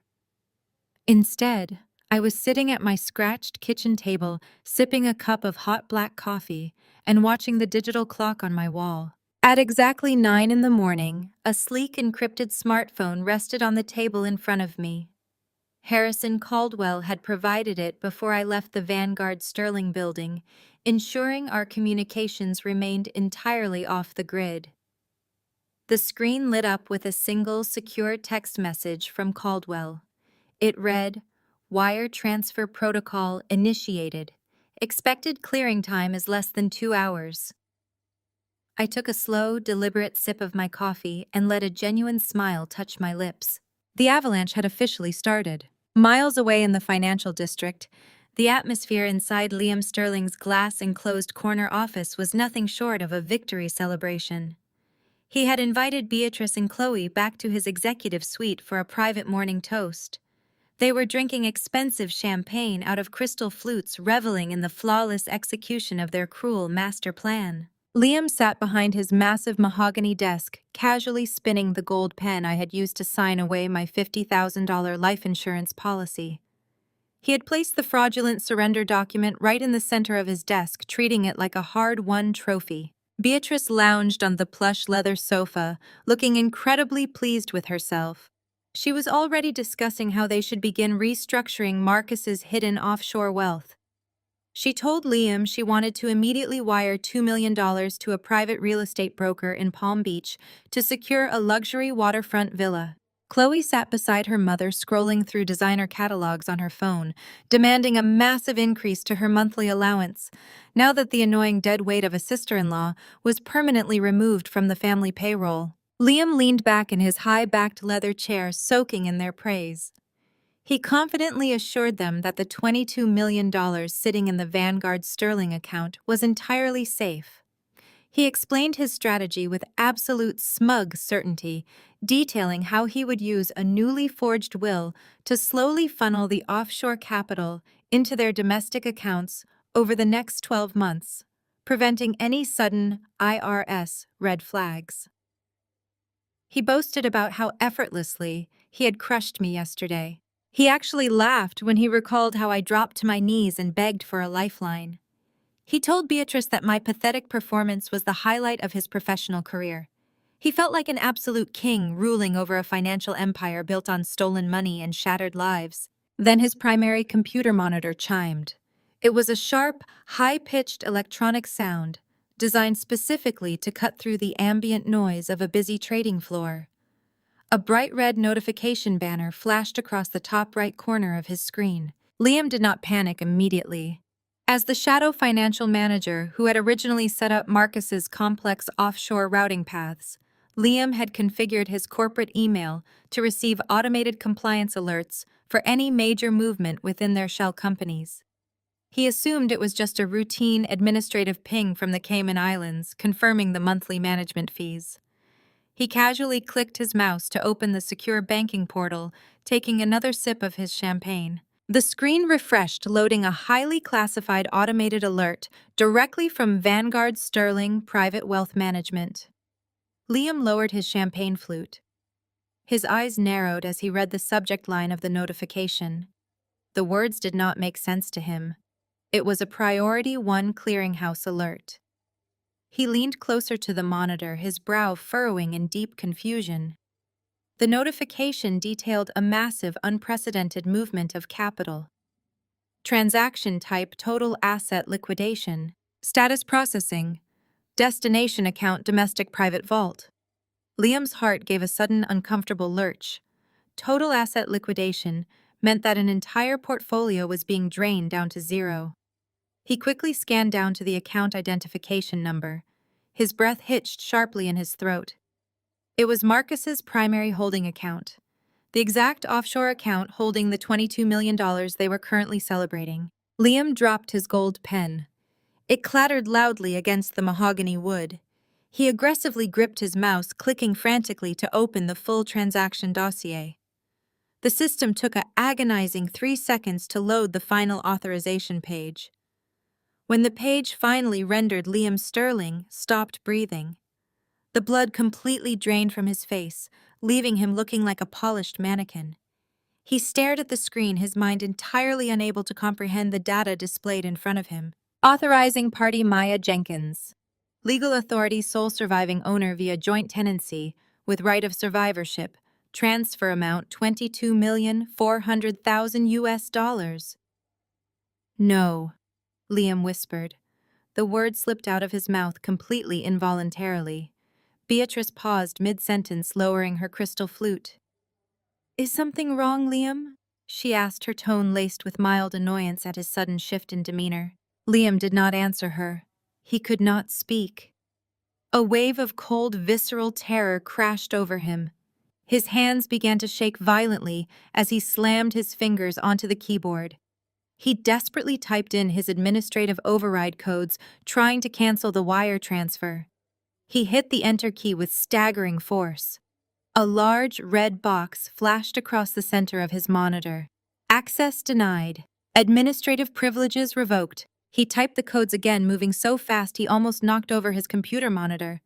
Access denied. He tried to lock the offshore routing path. Access denied. He tried to freeze the holding company. Access denied. He had been completely locked out of the entire financial ecosystem. Liam grabbed his desk phone, his fingers slipping on the sleek buttons as he dialed his primary broker contact at Vanguard Sterling. The phone rang once before a cold, automated voice answered, informing him that he was no longer listed as an authorized representative for the Jenkins estate, and his call was being terminated. The heavy phone slipped from his hand and crashed onto the desk. Liam, what is going on? Chloe snapped, standing up from the leather sofa. You are acting like a lunatic. You are scaring my mother. Liam slowly looked up from the glowing monitor. His perfectly styled hair was suddenly disheveled, and a thick layer of cold sweat had broken out across his forehead. He looked at Beatrice and Chloe, his eyes wide with an absolute soul-crushing horror. The arrogant Wall Street titan had completely vanished, replaced by a man who had just watched his entire world evaporate in a matter of seconds. The money is gone. Liam choked out, his voice hoarse and trembling. Beatrice stood up, her designer purse sliding off her lap and hitting the floor. What do you mean the money is gone? She demanded, her voice rising into a shrill panic. Did Marcus move it before he died? Did you mess up the offshore accounts? It was not Marcus, Liam said, gripping the edges of his desk so hard his knuckles turned completely white. It was Maya. Chloe let out a loud, harsh laugh. That is impossible, she fired back. That stupid broke woman does not even know how to balance a standard checking account. She was on her knees begging you for $50,000 yesterday. She is completely clueless. Liam stared at the fraudulent life insurance document sitting triumphantly in the center of his desk. The memory of my tear-stained face flashed through his mind, but it was instantly replaced by a terrifying new realization. I had not been crying out of fear. I had been stalling. I had been playing a flawlessly executed role to keep him distracted while I actively dismantled his empire. She played us, Liam whispered, the horrific reality sinking its claws deep into his chest. She knew about the offshore accounts. The Vanguard portfolio was established as a joint tenancy. I told Marcus to remove her name years ago, but the arrogant fool never filed the paperwork. She did not just stumble into a few $1,000s. She is legally the sole surviving owner of the entire account. The bank is currently wiring $22.4 million directly into her private vault, and there is absolutely nothing I can do to stop it. Beatrice let out a piercing, high-pitched scream. No, she shrieked, grabbing the edge of the glass conference table. That is my son's money. That is my money. You fix this, Liam. You call your wealthy friends and you freeze her out right now. She cannot take what belongs to us. I cannot freeze a legal survivorship transfer, Liam yelled back, his carefully constructed professional facade shattering completely into full-blown panic. Do you understand what this means, Beatrice? If she has access to Vanguard Sterling, she has access to the internal financial ledgers. She knows about the shell companies. She knows about the Cayman Island trusts. She knows exactly how much money we have been funneling away. Chloe's face went completely slack as the gravity of the situation hit her. If she has the ledgers, Chloe stammered, taking a slow step backward. That means she knows we have been living off stolen, untaxed money. Liam did not answer. He was too busy staring at the red access denied notification flashing relentlessly on his screen. His massive ego had blinded him to the most dangerous threat in the room. He had treated me like a naive, uneducated maid while I was silently holding the keys to his absolute destruction. His hands shook as he realized that the weeping widow he had so deeply enjoyed humiliating was currently walking away with $22 million of clean legal cash, while leaving him holding a massive digital trail of federal crimes. "We have to go to her apartment right now," Liam ordered, grabbing his suit jacket and practically vaulting over his mahogany desk. "The transfer takes 2 hours to clear the Federal Reserve checks. If we get to her before the bank finalizing the deposit, I can force her to sign a reversal. I will make her sign the money back over to the company even if I have to physically break her hands to do it." Beatrice and Chloe did not hesitate. The three of them sprinted out of the glass office, leaving the champagne flutes and their dreams of luxury villas abandoned on the table. They rushed toward the elevators, driven by a desperate, sickening greed. They thought they could still salvage their criminal empire by intimidating me one last time. They had absolutely no idea that I was already sitting quietly in my kitchen, waiting for them to walk directly into a trap from which they would never return. The heavy pounding on my front door started exactly 22 minutes after I received the confirmation text from Vanguard Sterling. It was not a polite knock. It was the aggressive, frantic hammering of people who were watching their entire reality slip through their fingers. Before I even had the chance to stand up from the kitchen table, I heard the metallic click of a master key turning in the lock. Liam Sterling was the representative of the property management company, and he was abusing his landlord privileges to invade my home without an ounce of hesitation. The flimsy wooden door flew open, crashing violently against the drywall. Liam barged into my apartment looking completely unhinged. His expensive tie was loosened, and he was breathing heavily. Beatrice and Chloe stormed in right behind him, resembling a pack of cornered predators. The polished, sophisticated veneer they had worn just yesterday at the corporate office was completely gone. Beatrice lunged toward the kitchen island, her face twisted into a mask of pure, unadulterated fury. She slammed both of her hands down on the scratched Formica tabletop, shaking the cheap wood. "You manipulative little thief!" Beatrice screamed, her voice echoing off the bare walls of my apartment. "You thought you could sneak behind our backs and steal my son's blood money. You thought you could just take what belongs to this family and run away. Give it back to us right now, Maya. You do not deserve a single dime of that fortune." I remained perfectly seated in my chair. I did not flinch. I did not raise my voice. I took a slow, deliberate sip of my black coffee, setting the mug down with a soft clink. "I am not stealing anything, Beatrice," I said calmly. "I am simply claiming the financial assets my husband left to me." My complete lack of fear sent Chloe into an absolute blind rage. She let out a guttural shriek of frustration and grabbed the nearest object she could reach, which happened to be a heavy ceramic vase sitting on the entryway console. She hurled it across the room. It smashed into a dozen sharp pieces against the far wall. "You ruined everything," Chloe yelled, kicking a cardboard moving box so hard it toppled over, spilling my winter clothes onto the linoleum floor. She marched into the center of the living room, sweeping her arm across a side table and sending my framed photographs crashing to the ground. The sound of shattering glass filled the small apartment. She was acting like a spoiled toddler, throwing a massive violent tantrum because someone had finally taken away her favorite toy. "You are nothing," she shrieked, stomping on the broken picture frames. "That money is supposed to pay for my life. Marcus promised that money was for us. You are just the pathetic maid who was supposed to clean up after him." I watched Chloe destroy my meager belongings with absolute detachment. 2 days ago, watching her smash my personal memories would have brought me to tears. Today, it just provided me with even more ammunition. Every broken plate and every shattered picture frame was just another charge to add to their growing list of criminal offenses. Beatrice moved closer to me, her chest heaving with rage. She pointed a trembling finger directly at my face. "You are going to log into that banking portal right now, and you are going to reverse that wire transfer." Beatrice ordered, her voice dripping with venom.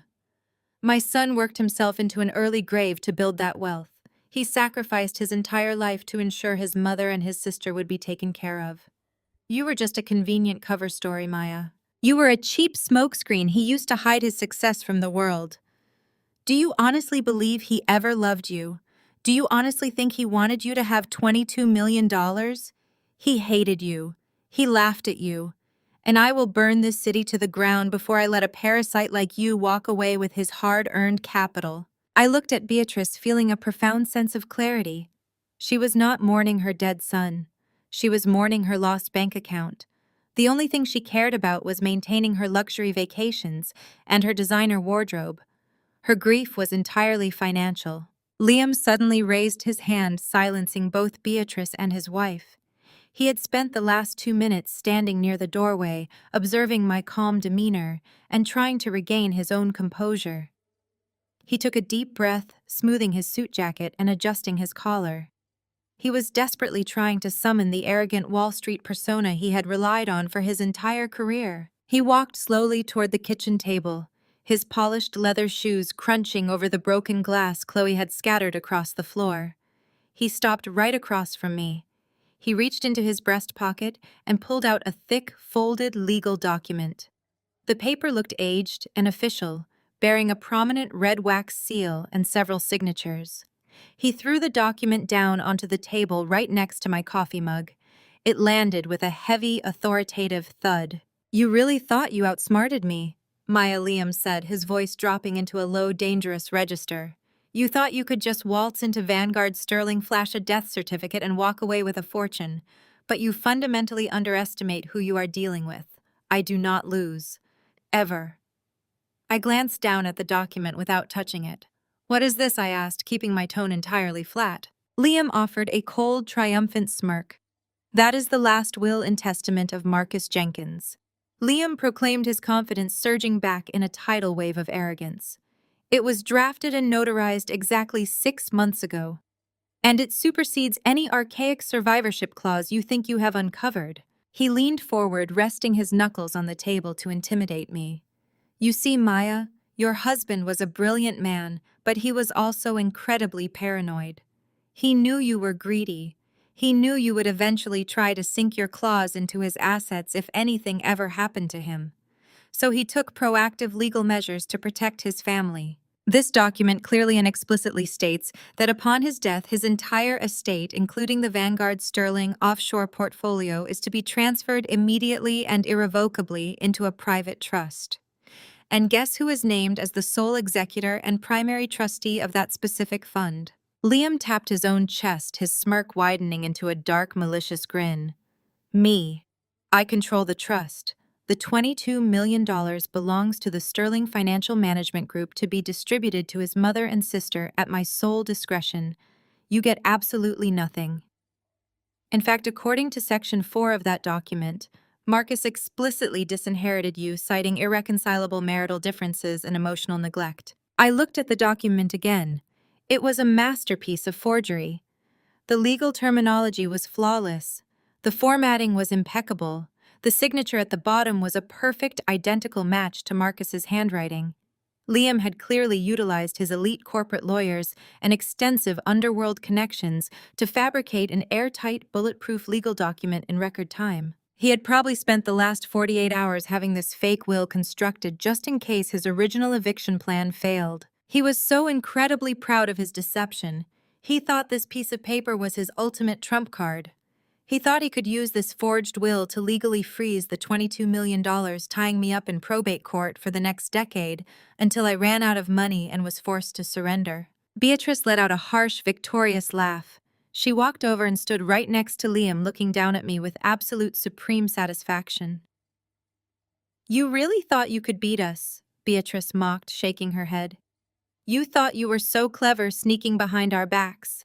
But you are just a naive little clinic worker, playing a game designed for titans. You are outmatched, Maya. You have always been outmatched.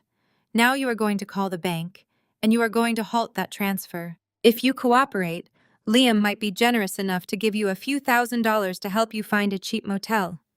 If you refuse, we will drag you into federal court and bleed you completely dry. Chloe stopped kicking my boxes and walked over to join her mother and husband, forming a wall of hostile adversaries in my small kitchen. We are done playing with you, Maya.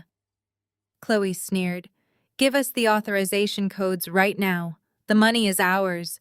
It was always ours. I sat perfectly still looking at the three of them. They were breathing heavily, their eyes wild with greed and desperation.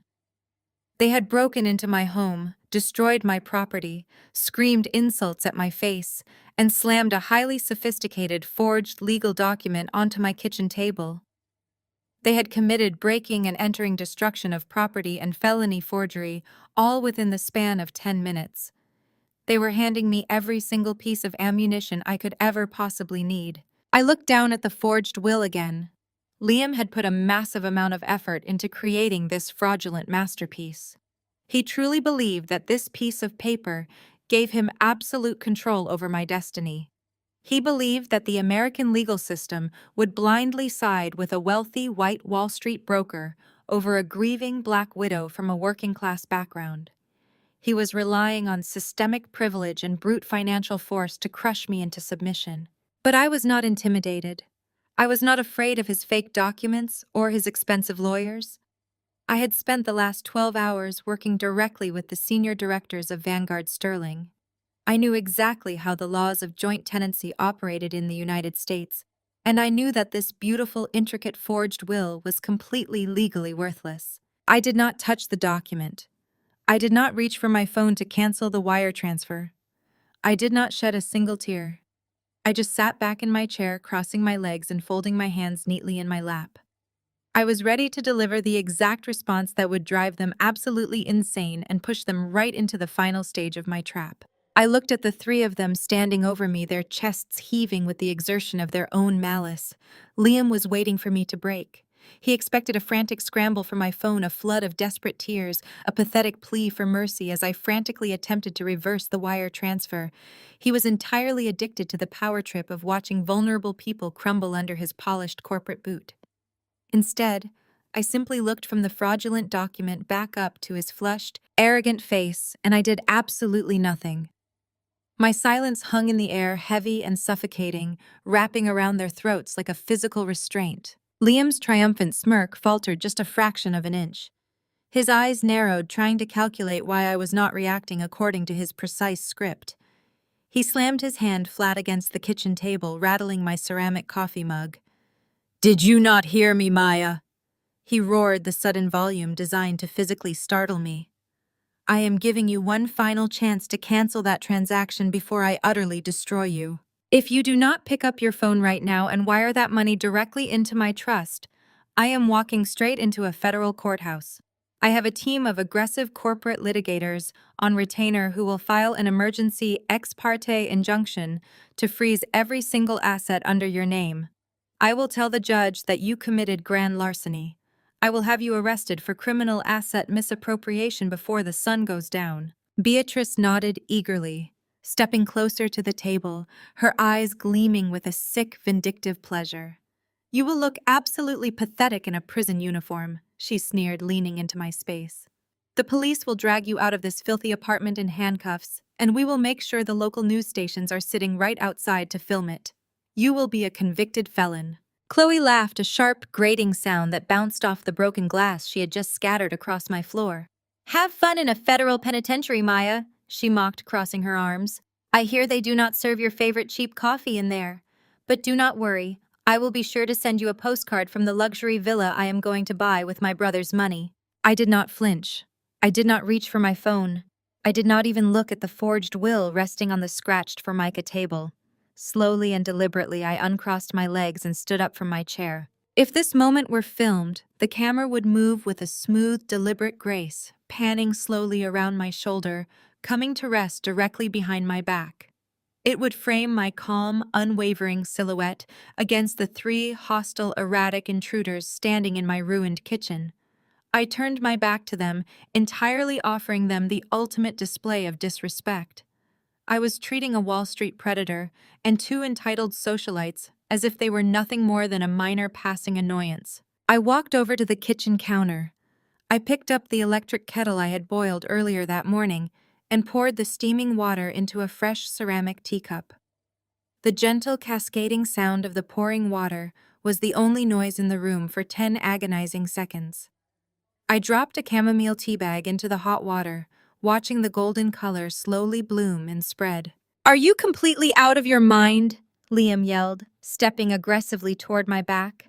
The veins in his neck were visibly bulging.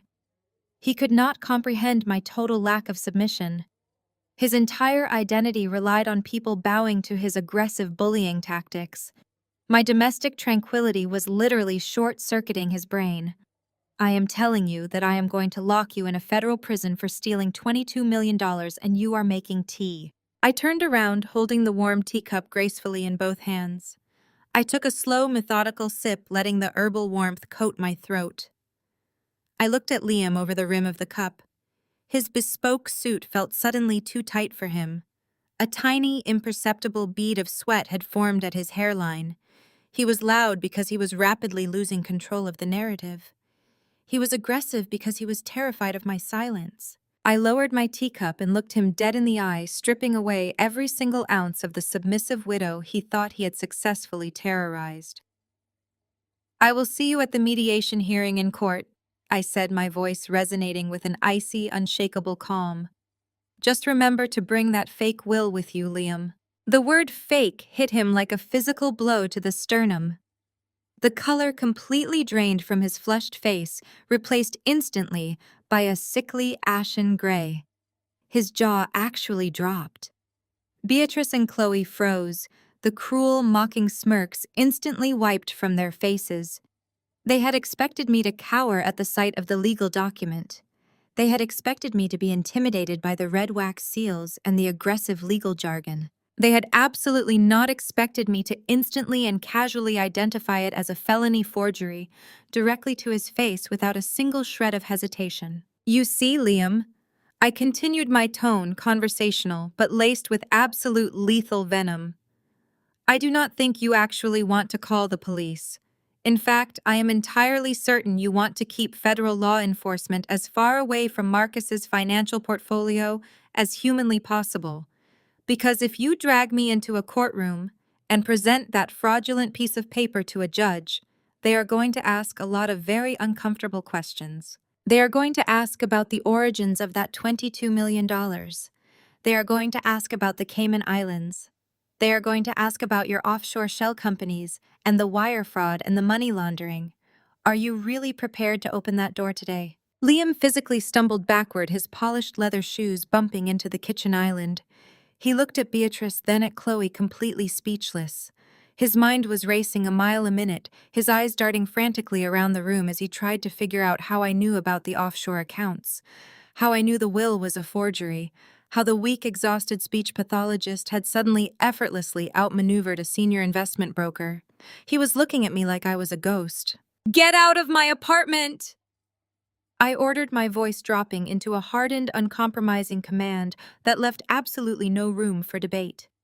"You have exactly 30 seconds to walk out that door before I call the building security and have you all arrested for breaking and entering and the willful destruction of my personal property." Beatrice opened her mouth to scream at me again, her face twisting into a mask of desperate denial. But Liam forcefully grabbed her arm.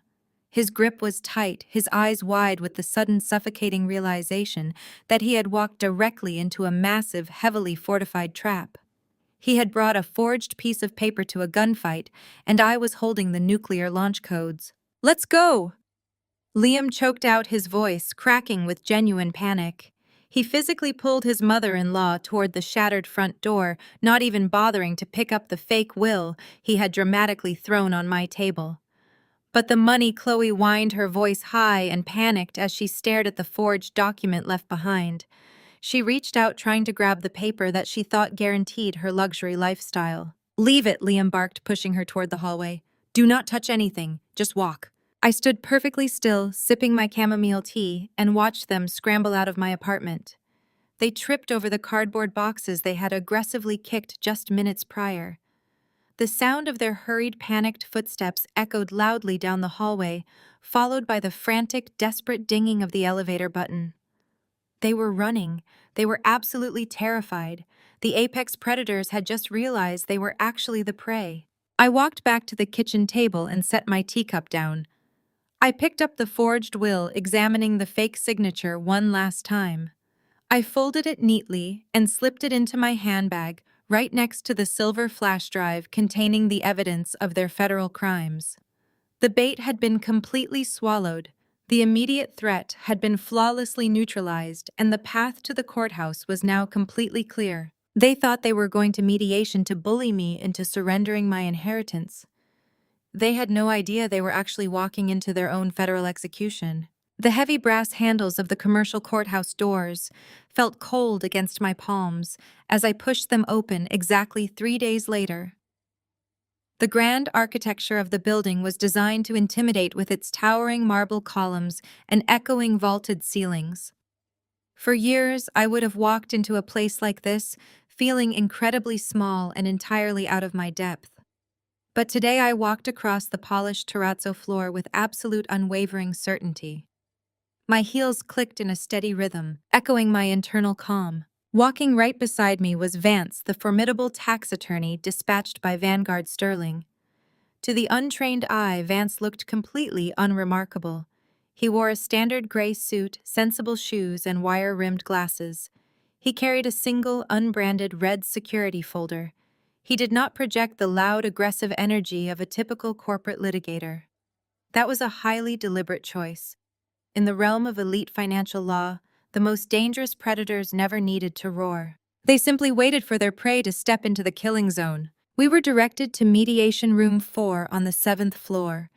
The room was austere and formal, dominated by a long oak table surrounded by heavy leather chairs. The walls were lined with legal texts, and the air conditioning hummed with a quiet, persistent chill. The court-appointed mediator, a stern-looking woman in her late 50s, was already seated at the head of the table, organizing her legal pads. Vance and I took our seats on the left side of the table. I folded my hands neatly in my lap. We did not speak. We simply waited. Exactly 5 minutes later, the heavy wooden doors swung open with aggressive force. Liam Sterling strode into the mediation room like a conquering emperor, returning from a victorious military campaign. He had clearly recovered from the panicked, sweating mess he had been in my kitchen. Surrounded by the familiar environment of legal proceedings and corporate posturing, his towering Wall Street arrogance had returned in full force. He wore a charcoal pinstripe suit that probably cost more than my first car, his posture radiating total supremacy. Right behind him walked a man I did not recognize, carrying a thick leather briefcase. This was undoubtedly Liam's expensive corporate shark, hired to bully me into submission. And trailing closely behind the lawyers were Beatrice and Chloe. They had dressed for the occasion with sickening theatricality. They wore matching black designer dresses, accessorized with subtle but incredibly expensive jewelry. They were playing the roles of the dignified, grieving family members forced to deal with an unruly, gold-digging widow. Chloe shot me a look of pure, unadulterated contempt as she pulled out her chair. Beatrice did not even bother to look at me. She kept her chin raised high, projecting an air of aristocratic suffering. They took their seats on the opposite side of the oak table. The physical divide between us felt like a battle line drawn in the sand. Liam leaned back in his chair, casually buttoning his suit jacket. He looked across the table at me, then let his gaze slide dismissively over Vance. I could see the exact moment Liam categorized Vance as a cheap, low-tier public defender I had desperately scraped together at the last minute. The corners of Liam's mouth twitched upward into a smug, victorious smile. His ego was so incredibly massive it was practically blinding him. "Good morning, everyone." The mediator began, her voice crisp and entirely strictly professional. "We are here today to discuss the contested assets within the estate of the late Marcus Jenkins. Before we move to formal litigation, the court requires this good faith attempt at mediation to resolve the property disputes and the distribution of financial holdings." Liam's highly paid attorney immediately leaned forward, taking control of the room with practiced, aggressive confidence. "Thank you, Your Honor," the lawyer said deliberately, using a title that flattered the mediator. "My client, Mr. Sterling, is acting as the designated executor of the Jenkins Family Trust, We are here today to rectify a deeply unfortunate situation. Mrs. Jenkins, the widow, has aggressively attempted to bypass the legal parameters of her late husband's estate. We have come to present the final legally binding directives of the deceased, and we hope to resolve this matter quietly today to spare the grieving mother and sister any further emotional trauma. Beatrice flawlessly executed a quiet, tragic sigh, dabbing the corner of her perfectly dry eye with a tissue. She reached out and patted Liam's arm, acting like the fragile matriarch relying on her strong, capable son-in-law to protect her from my supposed greed. Chloe stared at me, a vicious little smirk playing on her lips. They were entirely convinced that they had already won. They believed they were about to walk out of this courthouse $22 million richer. The mediator turned her attention to my side of the table. "And Mrs. Jenkins, are you and your counsel prepared to hear their proposed settlement?" Vance adjusted his wire-rimmed glasses. He did not open his red folder. He did not aggressively lean forward. He simply offered a polite, understated nod. "We are perfectly willing to listen to Mr. Sterling's presentation," Vance said, his voice mild and completely unthreatening. "Please proceed." Liam took that as his ultimate cue. He could not resist the opportunity to personally deliver the killing blow. He held up a hand, silencing his own attorney, wanting the spotlight entirely for himself. He reached into his sleek leather briefcase and pulled out a crisp, pristine document. It was the forged last will and testament, the exact same fraudulent masterpiece he had slammed onto my kitchen table days earlier. "I understand that Maya is hurting." Liam began, projecting a tone of deep, fake sympathy that made my stomach churn. Losing a spouse is a terrible tragedy. However, grief does not excuse financial theft. Marcus was a highly successful, intensely private man. He possessed a significant offshore portfolio managed by Vanguard Sterling. During his final months, Marcus realized that his marriage was fundamentally broken. He confided in me that his wife was financially unstable and completely incapable of managing major assets. Liam placed the forged document squarely in the center of the oak table, tapping it twice with his index finger. Therefore, Marcus took proactive, legally binding steps to protect his life's work. Liam continued, his voice rising with absolute arrogant authority. "This is his final notarized will, executed exactly 6 months ago. In this document, Marcus explicitly revoked all previous financial arrangements. He mandated that his entire net worth, specifically including the $22 million Vanguard Sterling portfolio, be immediately transferred into a blind trust. He named me as the sole managing trustee, with the explicit directive that the funds are to be utilized solely for the care and maintenance of his mother and his sister." The mediator leaned forward, looking at the document with professional interest. Liam was putting on an absolute masterclass in deception. He was officially and permanently entering the forged will into a federal legal record. He was tying his own name directly to the $22 million offshore account in front of an officer of the court. "Maya has attempted to illegally circumvent this document," Liam stated, staring directly into my eyes with a cold, predatory glare. "She is attempting to claim funds that she has absolutely no legal right to touch. We are here today to offer her one final grace period. If she formally surrenders her fraudulent claim to the Vanguard account today and signs a full non-disclosure agreement, we will not press criminal charges against her for attempted grand larceny. We will even provide her with a modest severance package of $10,000 to help her relocate to a more appropriate living situation." Chloe let out a soft, mocking laugh, clearly thrilled by the humiliating offer. Beatrice lifted her chin, looking at me with pure, undisguised contempt. They thought they had backed me into a corner from which there was absolutely no escape. They expected me to crumble to cry, to beg for a slightly better settlement, just like I had done in Liam's corporate office. The mediator looked over at Vance and me, her expression neutral. "You have heard their position, counsel. How does your client respond to this document?" I did not look at the mediator. I kept my eyes locked entirely on Liam. The absolute hubris radiating from his pores was staggering.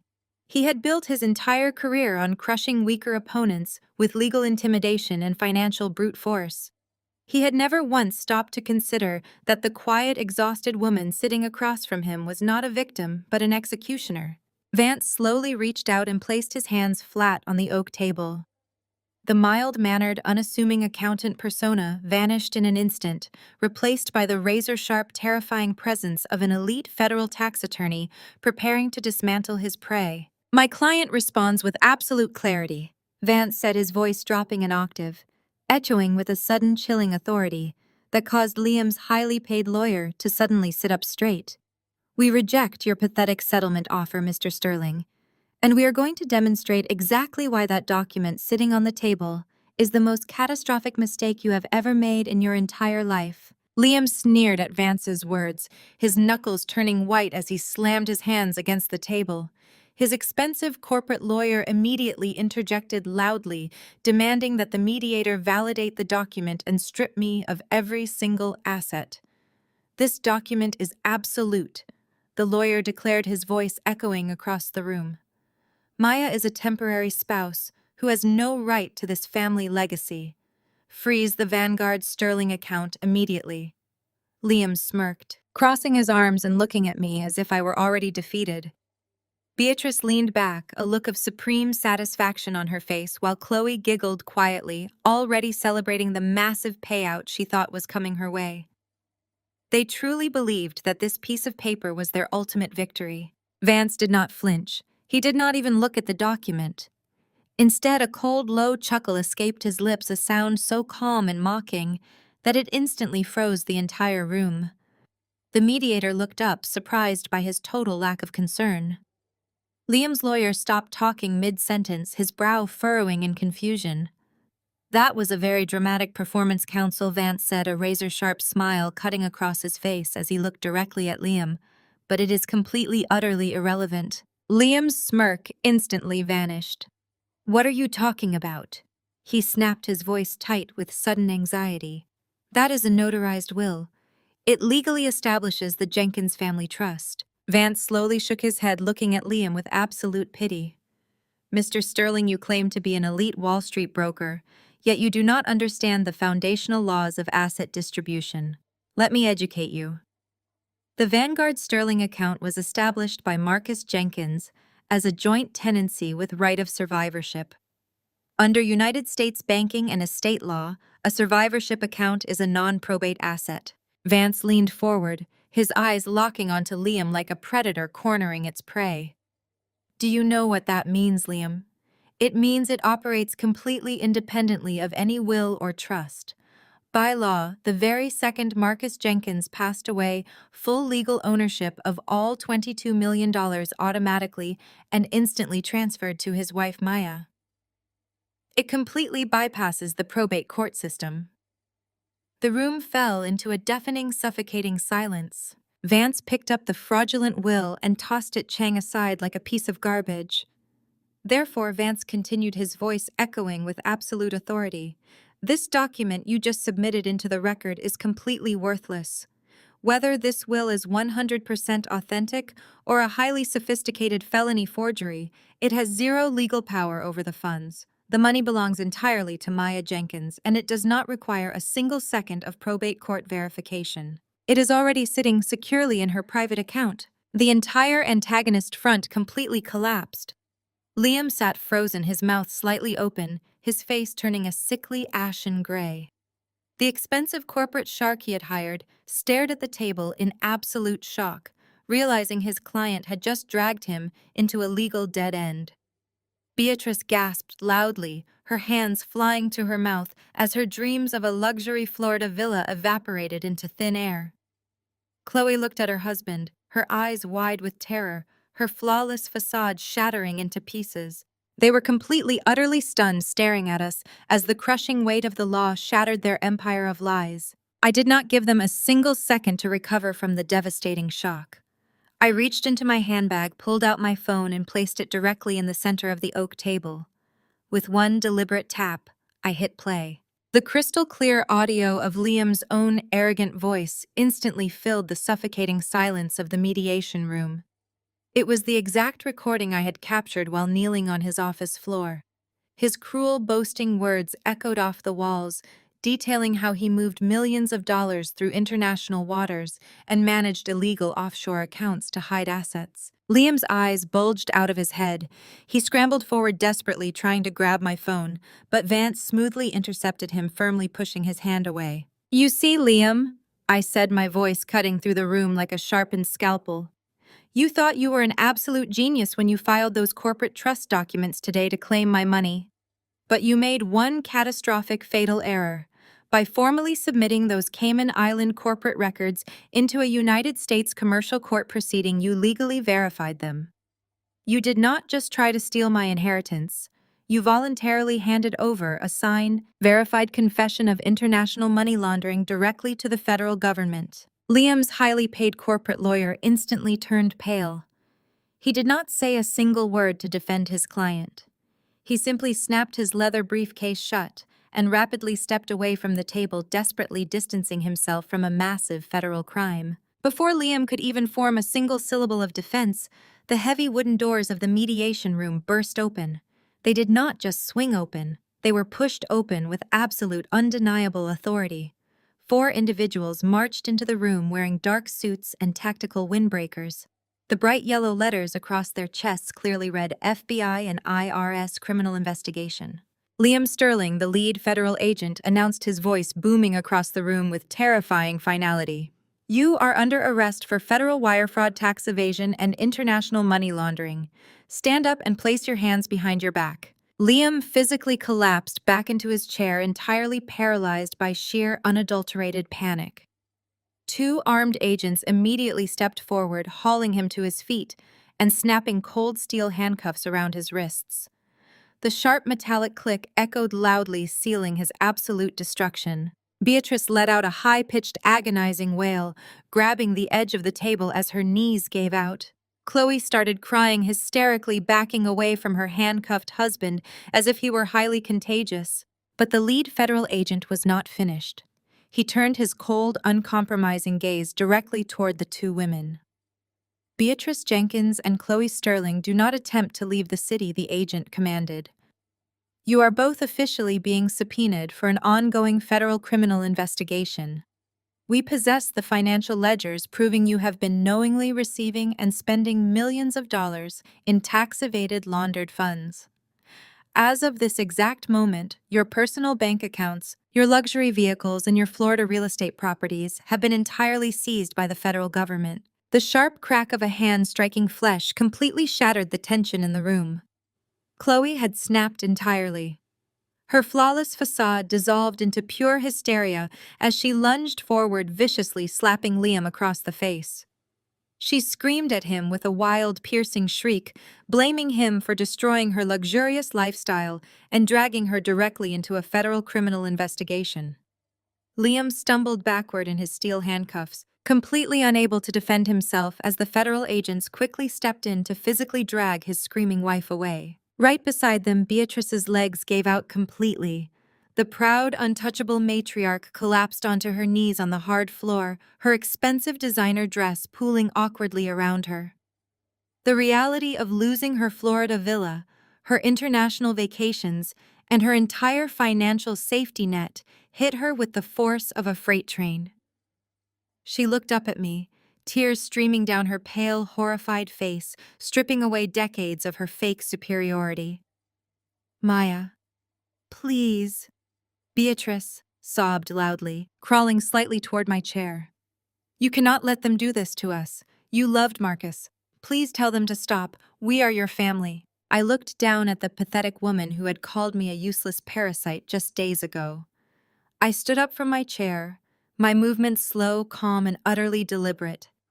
I looked at the 3 of them, completely broken, entirely humiliated, and permanently stripped of all their unearned power. "When you tried to force me to carry hundreds of thousands of dollars in fabricated debt and threatened to destroy my medical license, you made it very clear that I was just an outsider to you," I said, my voice echoing with an icy, absolute finality. "You told me I was a worthless stranger who deserved to be thrown out onto the freezing street with absolutely nothing." I paused, letting the devastating reality of my words sink deep into their panicked minds.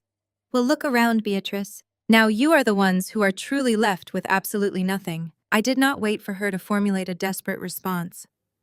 I simply turned my back on their pathetic weeping and walked toward the heavy wooden doors. Vance walked right beside me, securely holding his red folder.